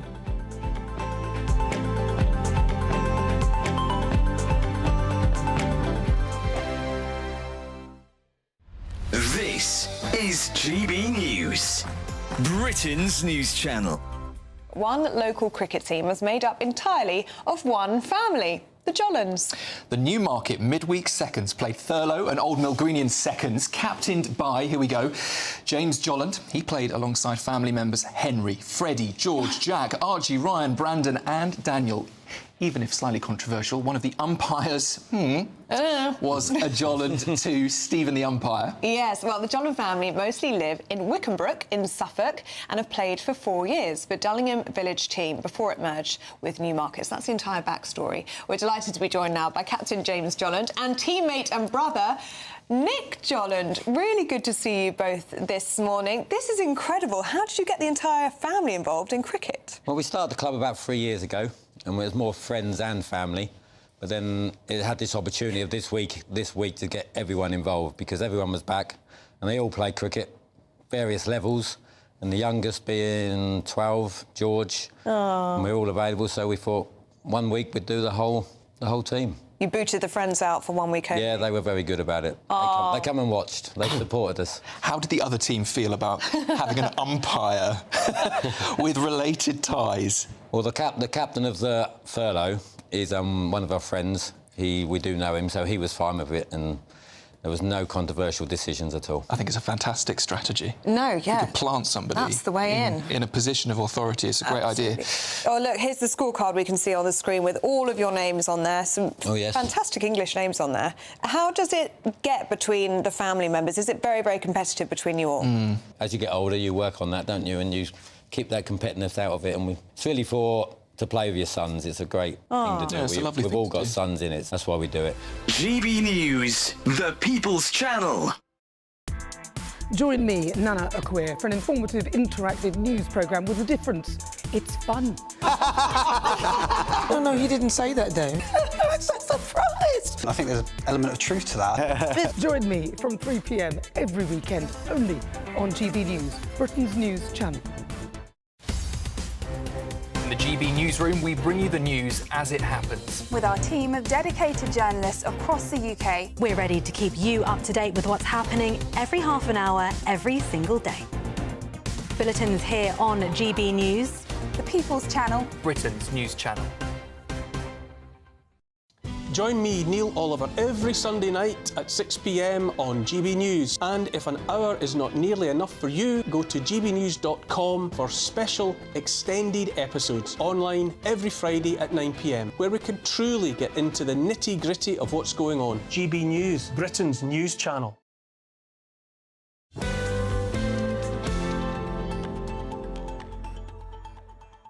Hello, welcome back to The Weekend with me, Dawn Neeson. I hope you're having a wonderful time out there. Loads of you are getting in touch, and please do keep them coming, because the highlight of my show, seriously, is talking to you lot, because you are witty, clever, funny, and make so many relevant points, and Ben has a huge fan club, is all I'm saying here. A lot of you have mentioned this, actually. I'm going to read James, your comment out. We're talking about the outdoor smoking ban, OK, and we had a pub, our boss on just now saying it's going to be disastrous for the industry, which we knew, but also cause problems for staff. This is James. James, you say, I have no problem with outdoor smokers. It's the weed smokers who I get annoyed with. It's now everywhere, shops, doorways, you name it, and it stinks rotten. And James, you have really nailed what a lot of people are saying. And instantly, my wonderful panellists, Matthew and Ben, both agreed, didn't you? Completely. May I come in very quickly on this? So on the weed... You never do anything quickly, Matthew. It has to be said. on the weed, it's disgusting, right? It's a really nasty habit. It is still not legal, of course, in this country. And when it sort of comes into your windows at home, which it does from time to time on my street in London, it's really reprehensible. So I'm really against weed, right? It's bad for you. It's just it's a gross habit. On the smoking thing, I mean, we had that pub landlord character on there earlier, yeah. And look, I understand the concerns of pub landlords. Of course I do. But pubs have to be sustainable beyond allowing people to smoke in a pub garden. You're a businessman, Ben. You believe in capitalism. You believe in businesses succeeding where they should succeed. As a frequenter of pubs, not particularly often, but I go to pubs, when I sit in a pub garden, like with weed, I find it disgusting sitting next to someone or near someone who is smoking. And that probably does do some level of harm to my health. I am a live and let live guy, but the problem with smoking is it kills you and it is damaging to those near you. And these arguments that there's going to be violence, I mean, were these arguments made in 2005 when Labour banned smoking indoors?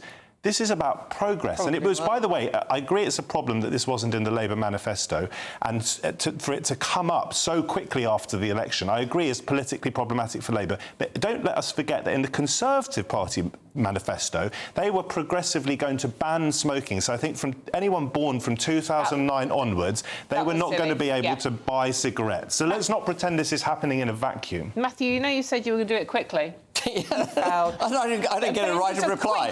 Quick right of reply. I find it extraordinary that weed effectively is being legalised through the back door with the police turning a blind eye to it, yet pub landlords are going to be required to enforce the law using their own staff. And there's a breakdown in joined-up thinking there in the governments, in my view. And I think you absolutely fine. You find smoking disgusting. In many respects, so do I, except if I've had too much to drink, in which case I partake.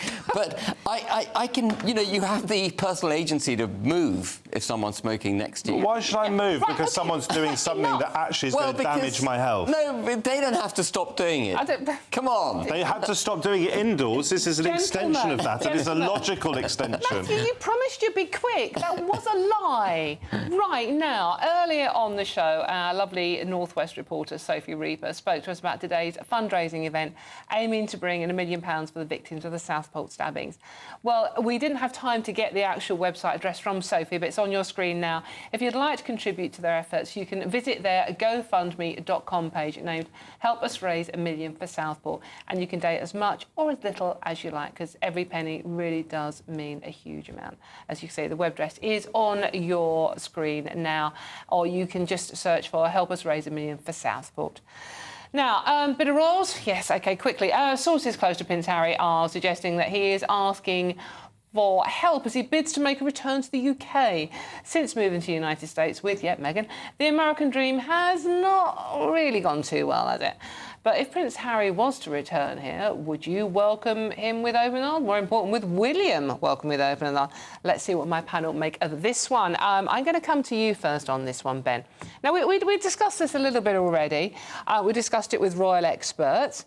This is the story from the Mail on Sunday today, that Harry's friends are trying to get some sort of, trying to help him. He's reached out to them and they're trying to help him to get back into UK society, because they are saying, not me, they are saying that he's not the happiest he's ever been in America. I'm not surprised he's not happy. I mean, what do you mean by that, Ben? Well, I think it's very, very hard for someone born, particularly someone like him, born into a privileged position with a family network that is extremely strong, breaking that family network, turning his back on his mother country, trashing, in many respects, the traditions of that family, wanting to be rehabilitated. I think it's very, very challenging. And at a familial level, I would say that his only route back into the family is by building bridges with William and with his father, the King.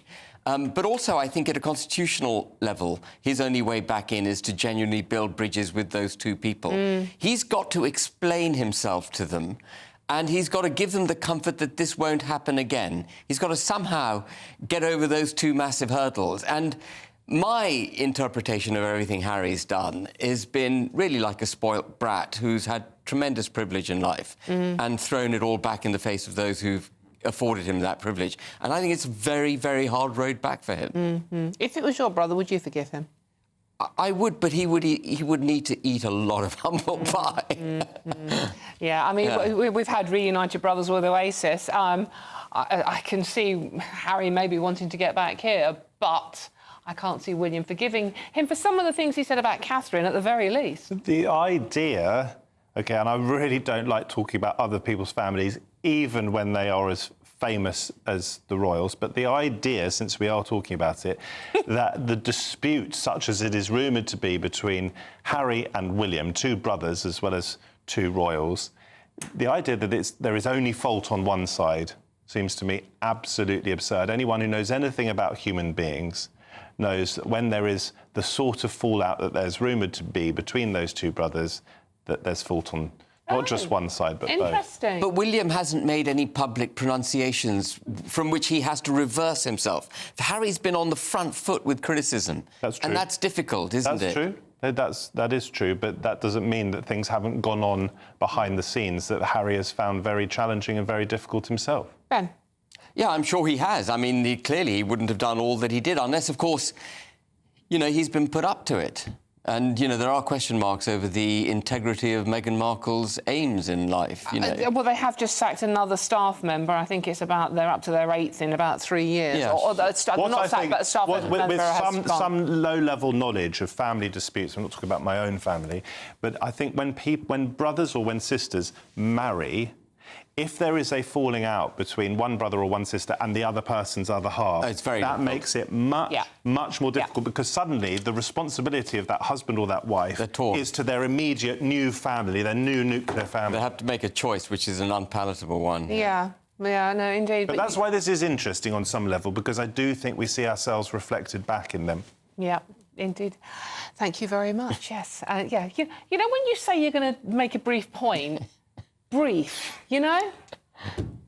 I'm Dawn Neeson. I'm being a bit cheeky. I feel sorry. This is bullying. This is supposed to be an impartial channel. Sorry. I'm feeling. Don't give me that puppy dog look. That's love. That's love in the gallery. Yeah, it is. It's like it's kind of. I'm Dawn Neeson. This is GB. I'm sorry, Matthew. I don't mean to tease you, but I do. And there's plenty more coming up on today's show. But first, let's get the news with. It's not Sam. It's Will Hollis.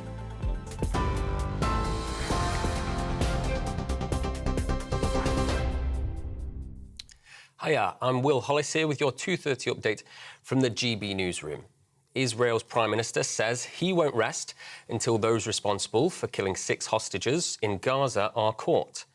The bodies were recovered from underground tunnels near Rafah, but the families of some of those still being held are calling for protests against Benjamin Netanyahu's leadership. The Education Secretary, has accused parents who let their children skip school of wrecking their futures. Ahead of the new school term, Bridget Phillipson's warned there's an absence epidemic. Surrey police have referred themselves to the watchdog after the bodies of 3 children and a man were discovered at a house in Staines. Officers say they'd had previous contact with the family. Floral tributes have now been left outside the home, while neighbours say they believe a young family with twins lived there. Police are pushing to get charges upgraded against 2 men accused of separate attacks at the Notting Hill Carnival. Both victims have now died, leading police to launch murder investigations. The Home Secretary called the news deeply distressing and shocking. A pilot's died after a small aircraft crashed into an industrial estate in Chesterfield. Roads around the area are closed and will remain shut while investigations continue. People have been told to avoid the scene. And the Met Office has extended thunderstorm warnings across a large part of the UK. Much of England, Wales and Scotland's now covered by the alert for today and tomorrow. Forecasters say there's a risk of flooding because of heavy showers and hail. And Great Britain's Ben Pritchard has won Paralympic rowing gold in the PR1 men's singles sculls. The Welshman charged to victory over the last 500 metres. Pritchard's win is Britain's first in the division since Tom Agar's gold at the 2008 Games in Beijing. That's it. Those are your latest GB News headlines for now. I'm Will Hollis with more in 30 minutes.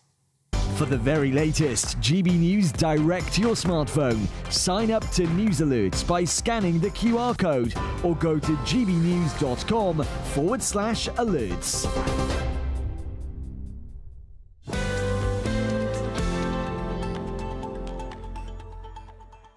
Thank you very much, Will. Just very quickly, keep the messages coming. This is Kath. Harry, talking about the royal conversation, Harry is only coming back to get information so he can go back to America and do more interviews and maybe another book. Yes, lots of you are singing from that very hymn sheet indeed. Now, there's loads more coming up on today's show, but before I tell you what we've got lined up for you, the brilliant Nana Akua show is on later at 3 o'clock and she joins us now. Nana, what delights have you got in store for us today? Well, we'll carry on with the Harry story because I mean, I've got my niggle, which is sort of my monologue about it, because my suspicion is that he's returning because he's really launching the paperback version of his book, which he agreed not to update. So maybe that's why he's sort of trying to make out that he's coming back to the UK. But maybe he's being genuine and honest and missing his family. Who knows? We're going to be talking about that throughout the show.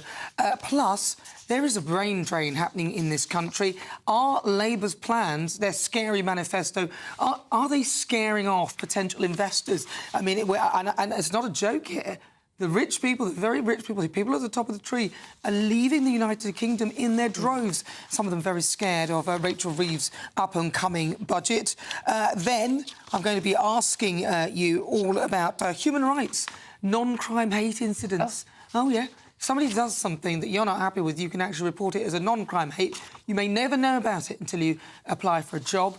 Is this against your human rights? So loads coming up. Scott Nugent will be live about his journey with transition and everything else like that. There's a lot to get through, but stay tuned because it will be fun as well. Brilliant, Nana, that sounds a real cracker. That's at 3 o'clock. And you can have your say as well. gbnews.com/your say and join in both this show and Nana's coming up soon.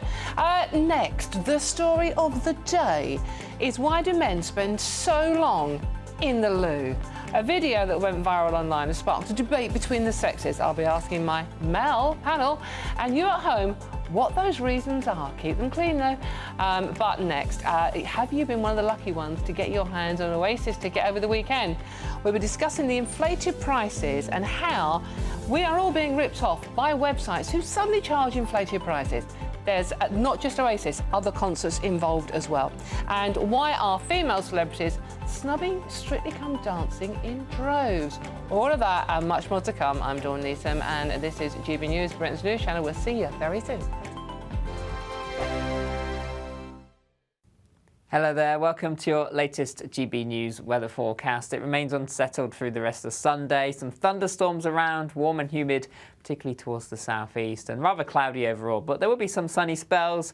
Looking at the bigger picture, high pressure moves away, low pressure generally dominates, and we'll see some hefty showers developing, some thunderstorms, some local disruption possible, particularly across parts of England and Wales today and southern parts of Scotland. Central, southern and eastern areas seeing some thunderstorms push northwards through this afternoon, but elsewhere we could also see the odd thunderstorm. Quite a lot of cloud around, but there will be some sunny spells, especially the drier, brighter weather across parts of Scotland, perhaps Northern Ireland, but still cloudy here. Fairly fresh, 15 to 17 Celsius.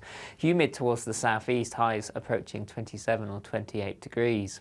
As we move through into the evening time, you can see there's still some glimmers of brightness across northern Scotland to end the day here. Temperatures around 19, 20 Celsius. Cooler across central belt here. We could see temperatures 15 to 17. Cloudy across Northern Ireland. The risk of thundery showers across England and Wales. We could see 30 to 50 millimetres of rain in short periods of time. A Met Office warning through the day out across many areas. And then as we head through the evening and overnight, thunderstorms pushing northwards into southern and eastern parts of Scotland. Further thundery showers developing across the east, and then this weather front bringing outbreaks of rain into parts of Northern Ireland, Wales and the southwest. A warm and muggy night for everyone. Temperatures the mid to high teens. Taking us into Monday morning, a mixed picture. A lot of cloud around, thundery rain in places, some heavy downpours developing, hail and lightning also a risk. And through the day, the showers just continue to push north and eastwards, focusing across eastern parts of Scotland, also central parts of the UK as well. Temperatures down a little, but still feeling quite muggy towards the southeast. Highs here around 24, possibly 25. Every Saturday, 10 till 12, we'll bring you all of the news that you need to know. We'll also remind you that there is so much to smile about. It's my favourite time of the week. I get to relax, enjoy some light-hearted stories, and let Ellie teach me about fashion too. That's Saturday Morning Live, every Saturday, 10 till 12. Only on GB News, Britain's news channel. Sunday nights on GB News. From 6, Neil Oliver. At 7, it's Free Speech Nation with Andrew Doyle. At 9, Mark Dolan. And at 11, get set for the week ahead with headliners. Tomorrow's papers tonight. GB News, the People's Channel, Britain's news channel. We're proud to be GB News, the People's Channel, and as you know, we always love to hear your views. Now, there's a new way of getting in touch with us at gbnews.com/yoursay. By commenting, you can be part of a live conversation and join our GB News community. You can even talk to me, Bev Turner, or any of the members of the GB News family.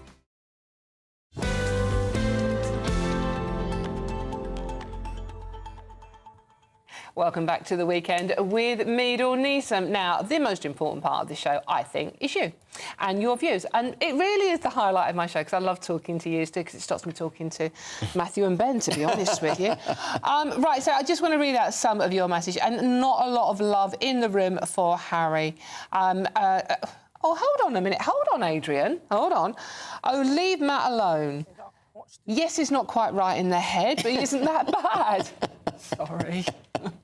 And then, oh, sorry, I've lost your name here, but you say it's a ginger thing. Look, it's not. I'm married to... Actually, you might have a point. Yeah, it probably is a ginger thing. And I can Lucky I've got so much practice of being bullied when I was at school. Oh, I mean, I've got skin thicker than a rhinoceros. Oh, no. Ben, get that really small violin out, will you? Right, OK. And the smoking ban as well is another one you've got talking about. The garden pub smoking ban won't make any difference to the so-called 80,000 NHS patients. Massive smoking numbers. Leading doctors say so. Smoking outside banned. Oh, please. And I'm an ex-smoker. Right, OK. Oh, and Mary says, to be honest, I think this is on the Royals, I think we know most of what's happened between William and Harry. There's no secrets, as Harry and Meghan can't avoid from telling us, can they? And a lot of you are getting... Those subjects really got you going today. So, and Harry and Meghan are making some of you even turn cigarettes, which is interesting. So now, let me know your thoughts on all the stories we're doing. It's really simple for you to get involved as well. And you can even be nice to Matthew. Please, someone be nice to Matthew. Really simple. gbnews.com/yoursay and join the conversation. Matthew, you're putting that face again. Or on our socials at GB News. Now, we're going to talk about... It's not just the Oasis ticket bloodbath, it's a ticket bloodbath. I mean, if you've ever tried to buy a ticket for a very popular gig or football match recently, you'll know what we're talking about. Fans were faced with tickets costing £355 due to Ticketmaster's dynamic pricing system that inflates the prices of tickets that are in demand. Well, isn't that kind of what the touts do? It's been criticised after Ticketmaster that we're indeed no different to those touts in facing... Now, joining me now, I'm angry about this one, showbiz journalist Hayley Palmer. Now, lots of people have been getting in touch, not so much about the Oasis thing, but about the fact that buying tickets for a very popular gig, and we've seen it with Taylor Swift recently, and even football matches these days, it's like, you know, not just Ticketmaster, other ticket sites are available, but they have this dynamic pricing thing, which means that the more demand there is for a ticket, the more they can put the prices up. Isn't that just what touts do? Yeah, I know. I've got a lot of friends that have been telling me this, that they'll literally be buying it for £150, for example, and then literally at the last minute it goes right up to 300. And it's not fair. It's naughty, isn't it? Because I just don't know how they can actually get away with that. But, I mean, I have just read that they are putting on more dates, Oasis. Right. But this is for the world tour. Right. But I think we need it for the UK and Ireland tour. Yes. So maybe that could be a bit of a solution if we could just put on more dates. Double the dates. Would that make a... Well, I mean, it would, and maybe a suggestion is like people can just go and buy the ticket from the venue, like we used to in the old days. They were good days, weren't they? Or like when you go and buy a theatre ticket. Yes. It's kind of a bit more organised, isn't it? Yeah. And like you say, I remember going to see like Jason Donovan, I think, back in the day, and like you would actually like queue up and get, like, it was quite civilised. Yeah, but I think the same problem happened with Taylor Swift this year as well. Yeah, Bruce Springsteen as well. So it's kind of something that I feel like moving forward as well, that if we don't kind of, you know, nip this in the bud, what's going to happen moving forward? Something needs to be done, and Glastonbury seemed to manage it OK, but I mean... But Dawn, according to Ticketmaster, it's down to the bands themselves. Absolutely. And the promoters, Yes, well, right? this is... You know, so it's all very well giving Ticketmaster a kicking, but let's think about the promoters and the artists. That's one point. Secondly, as you've already said, it's not understood that anything illegal has been done. No, not at all. I was not queuing for Oasis. I can't think of many things that I'd less like to do than go to an Oasis gig, but good luck to those who do. But what I do think is profoundly unfair, even though not illegal, and no doubt it's in the small print, is if you are one of those people who is queuing up in a queue of hundreds of thousands of people, and it says 150 quid, presumably, the ticket, and you finally get your look in, and then it says actually it's 300 quid. If that's how it works, for me, that's what I've been not told. natural justice, No, even though absolutely. it's legal. No, well, Oasis, they issued a statement saying, please don't pay any extra. The tickets are, if you pay over the odds, you know, it's, you know, but they are condoning what Ticketmaster are doing. But are Noel and Liam actually, you know, what are they saying on this, though? It's their management, isn't it? Not actually them. I'm sure they just sat there going, this is great. But I think the point that Matt makes, which is a very important one, is that the money that's being generated by this dynamic pricing is a very significant part of that, I imagine, is going to Oasis. It's not like the ticket touts standing on the outside of Wembley Stadium who take all the profit. This is feeding its way back to the band members, and they could shut this down straight away and just say to all sellers, you're not going to sell it for more than this price. That's it. But of course, you know, 80,000 people at an extra 100 quid each, that's £8 million. Why would you give that up? Well, there is a divorce settlement, isn't there? Oh, yeah, I was going to say, that's cost a few bob, hasn't it? I didn't want to say it, but... No, and that was recent, and that's probably one of the reasons they got back together, because wow, Sarah might have had a little wife helping hand, for sure. OK, we've run out of time, unfortunately. Right, I'm Dawn Neeson, and this is GB News. Now, coming up, we'll be taking a look at this video that went viral. You really have to go? I really have to go. OK. Yeah, if you're wondering what's going on there, because some of you might be, we'll be taking a look at why men spend so long on the loo. This is GB News, Britain's news channel. We'll see you very soon. You've got time for a quick loo break, but we'll see you soon.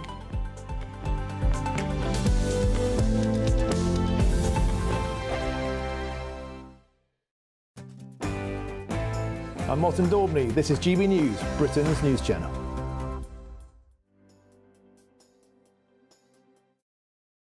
Join me, Neil Oliver, every Sunday night at 6 p.m. on GB News. And if an hour is not nearly enough for you, go to gbnews.com for special extended episodes online every Friday at 9 p.m, where we can truly get into the nitty-gritty of what's going on. GB News, Britain's news channel. Sunday with Michael Portillo from 11, only on GB News. A new exhibition at Gainsborough's house in Sudbury in Suffolk is the first to chart the artistic careers of Cedric Morris, who lived from 1889 to 1982, and Arthur Haynes, who lived from 1894 to 1978. They were partners in love and art for 60 years. I'm joined now by the exhibition curator, Dr. Pat Hardy. Some people will not be in the least bit familiar with these two British artists. So do you want to say a word of background about Cedric Morris and Arthur Haynes? About 100 artworks were left in 2017 of Cedric Morris's works. And it was felt then that an exhibition to showcase that work would be very appealing to the public. Morris's flower paintings have had a lot of traction. They've become very popular commercially, and there's been more research done on them. So it was felt that it would be good to broaden out the flower painter aspects of Morris's work to showcase the portraits and the landscapes and protest paintings, which we now had in the collection. And it was also thought important that his partner, as you mentioned, for 60 years, Haynes, was also given some profile because he very much fell away into the shadows because he was promoting Morris's work and running the school, which was set up nearby, near Sudbury, near Gainsborough's house at Hadley, which was a very different type of art school. And a lot of people, both artists and locals, do remember it having been in operation and how wild it was and how bohemian they were. So it's felt to be a good story in personal terms, but also artistically, to try and place these two, particularly Morris, in the 20th century art world. GB News, the People's Channel. I'm Ellie Costello, and thank you so much for joining us here on GB News, the People's Channel, Britain's news channel. Join me, Nana Akua, for an informative, interactive news programme with a difference. It's fun.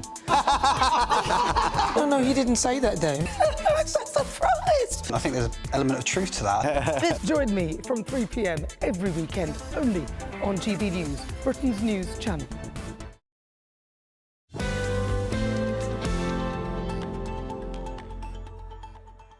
Welcome back to the weekend. I hope you're having a lovely one out there. I'm Dawn Neeson, and thank you so much for joining me. I hope you're having a really brilliant weekend. Now, it's the 1st of September. I know. What happened to August? Me neither.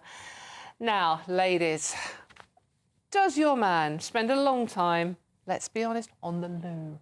Let's take a look at this little video that's gone viral.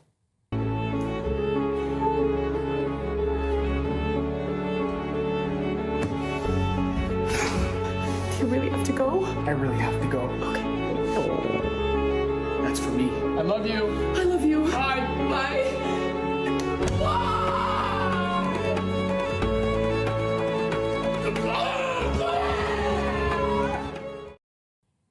That's brilliant, sorry. That's a video from Hannah Stocking, an Instagram influencer, who showed us her hilarious take on men spending a heck of a long time on the loo. It's ended up sparking a debate online on men's reasonings for taking so long.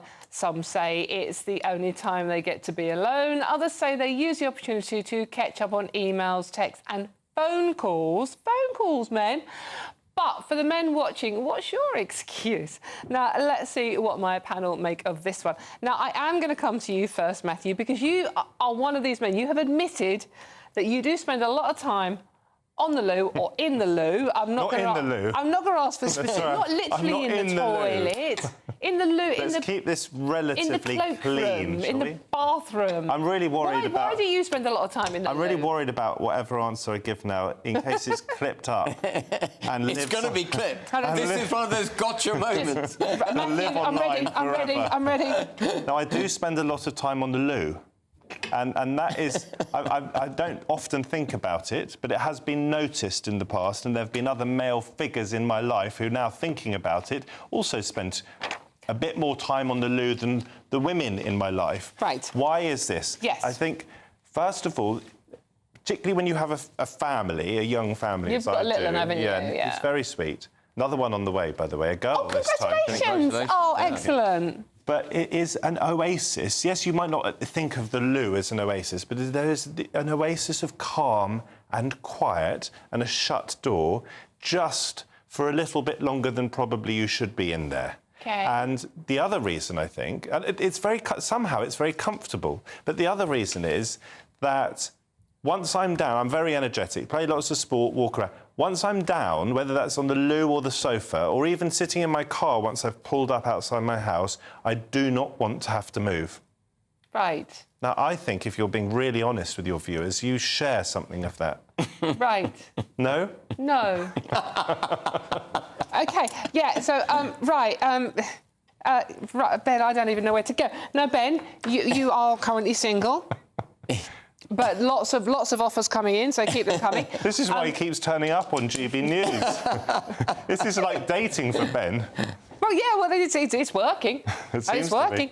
So, Ben, you don't spend a lot I mean, no, I'm strictly in and have... out. Right. And, you know, get on with the job and get on with life.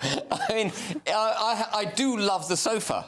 I love sitting on my sofa and watching GB News and, you know what's going on channels and Netflix and whatnot. But no, I haven't got a fascination with the loo. Right, OK, but that's because you... I mean, the theory behind this is that men who don't have... Remember sheds? Remember men... My granddad used to disappear to this shed to get away from me, Nan. So the theory is that men do this to... As you alluded to, Matthew, that, you know, to escape a bit of peace and quiet. The sofa is really overrated, Ben. How can you say the sofa is overrated? Compared to the loo. But that's because you can only find peace in the loo. Maybe so. But I have been really, since this topic was raised with us, I've been trying to work quite hard to understand whether there is something more than what I've said so far. Yeah. Is it that we're sort of, I don't know, getting in touch with some sort of deep sense of self? I'm going to leave you getting in touch with whatever you're getting in touch with in the loo. Ben Habib, Matthew Statham, thank you so much for being such good fun today. That's it. We've run out of time, unfortunately. Nana Akua is next, and Neil Oliver Oliver. But first we go to the weather. Thank you so much for watching us. Have a lovely rest of your weekend. We'll see you again soon. But here is the weather. First of all, see you soon. Looks like things are heating up. Boxed boilers, sponsors of weather on GB News.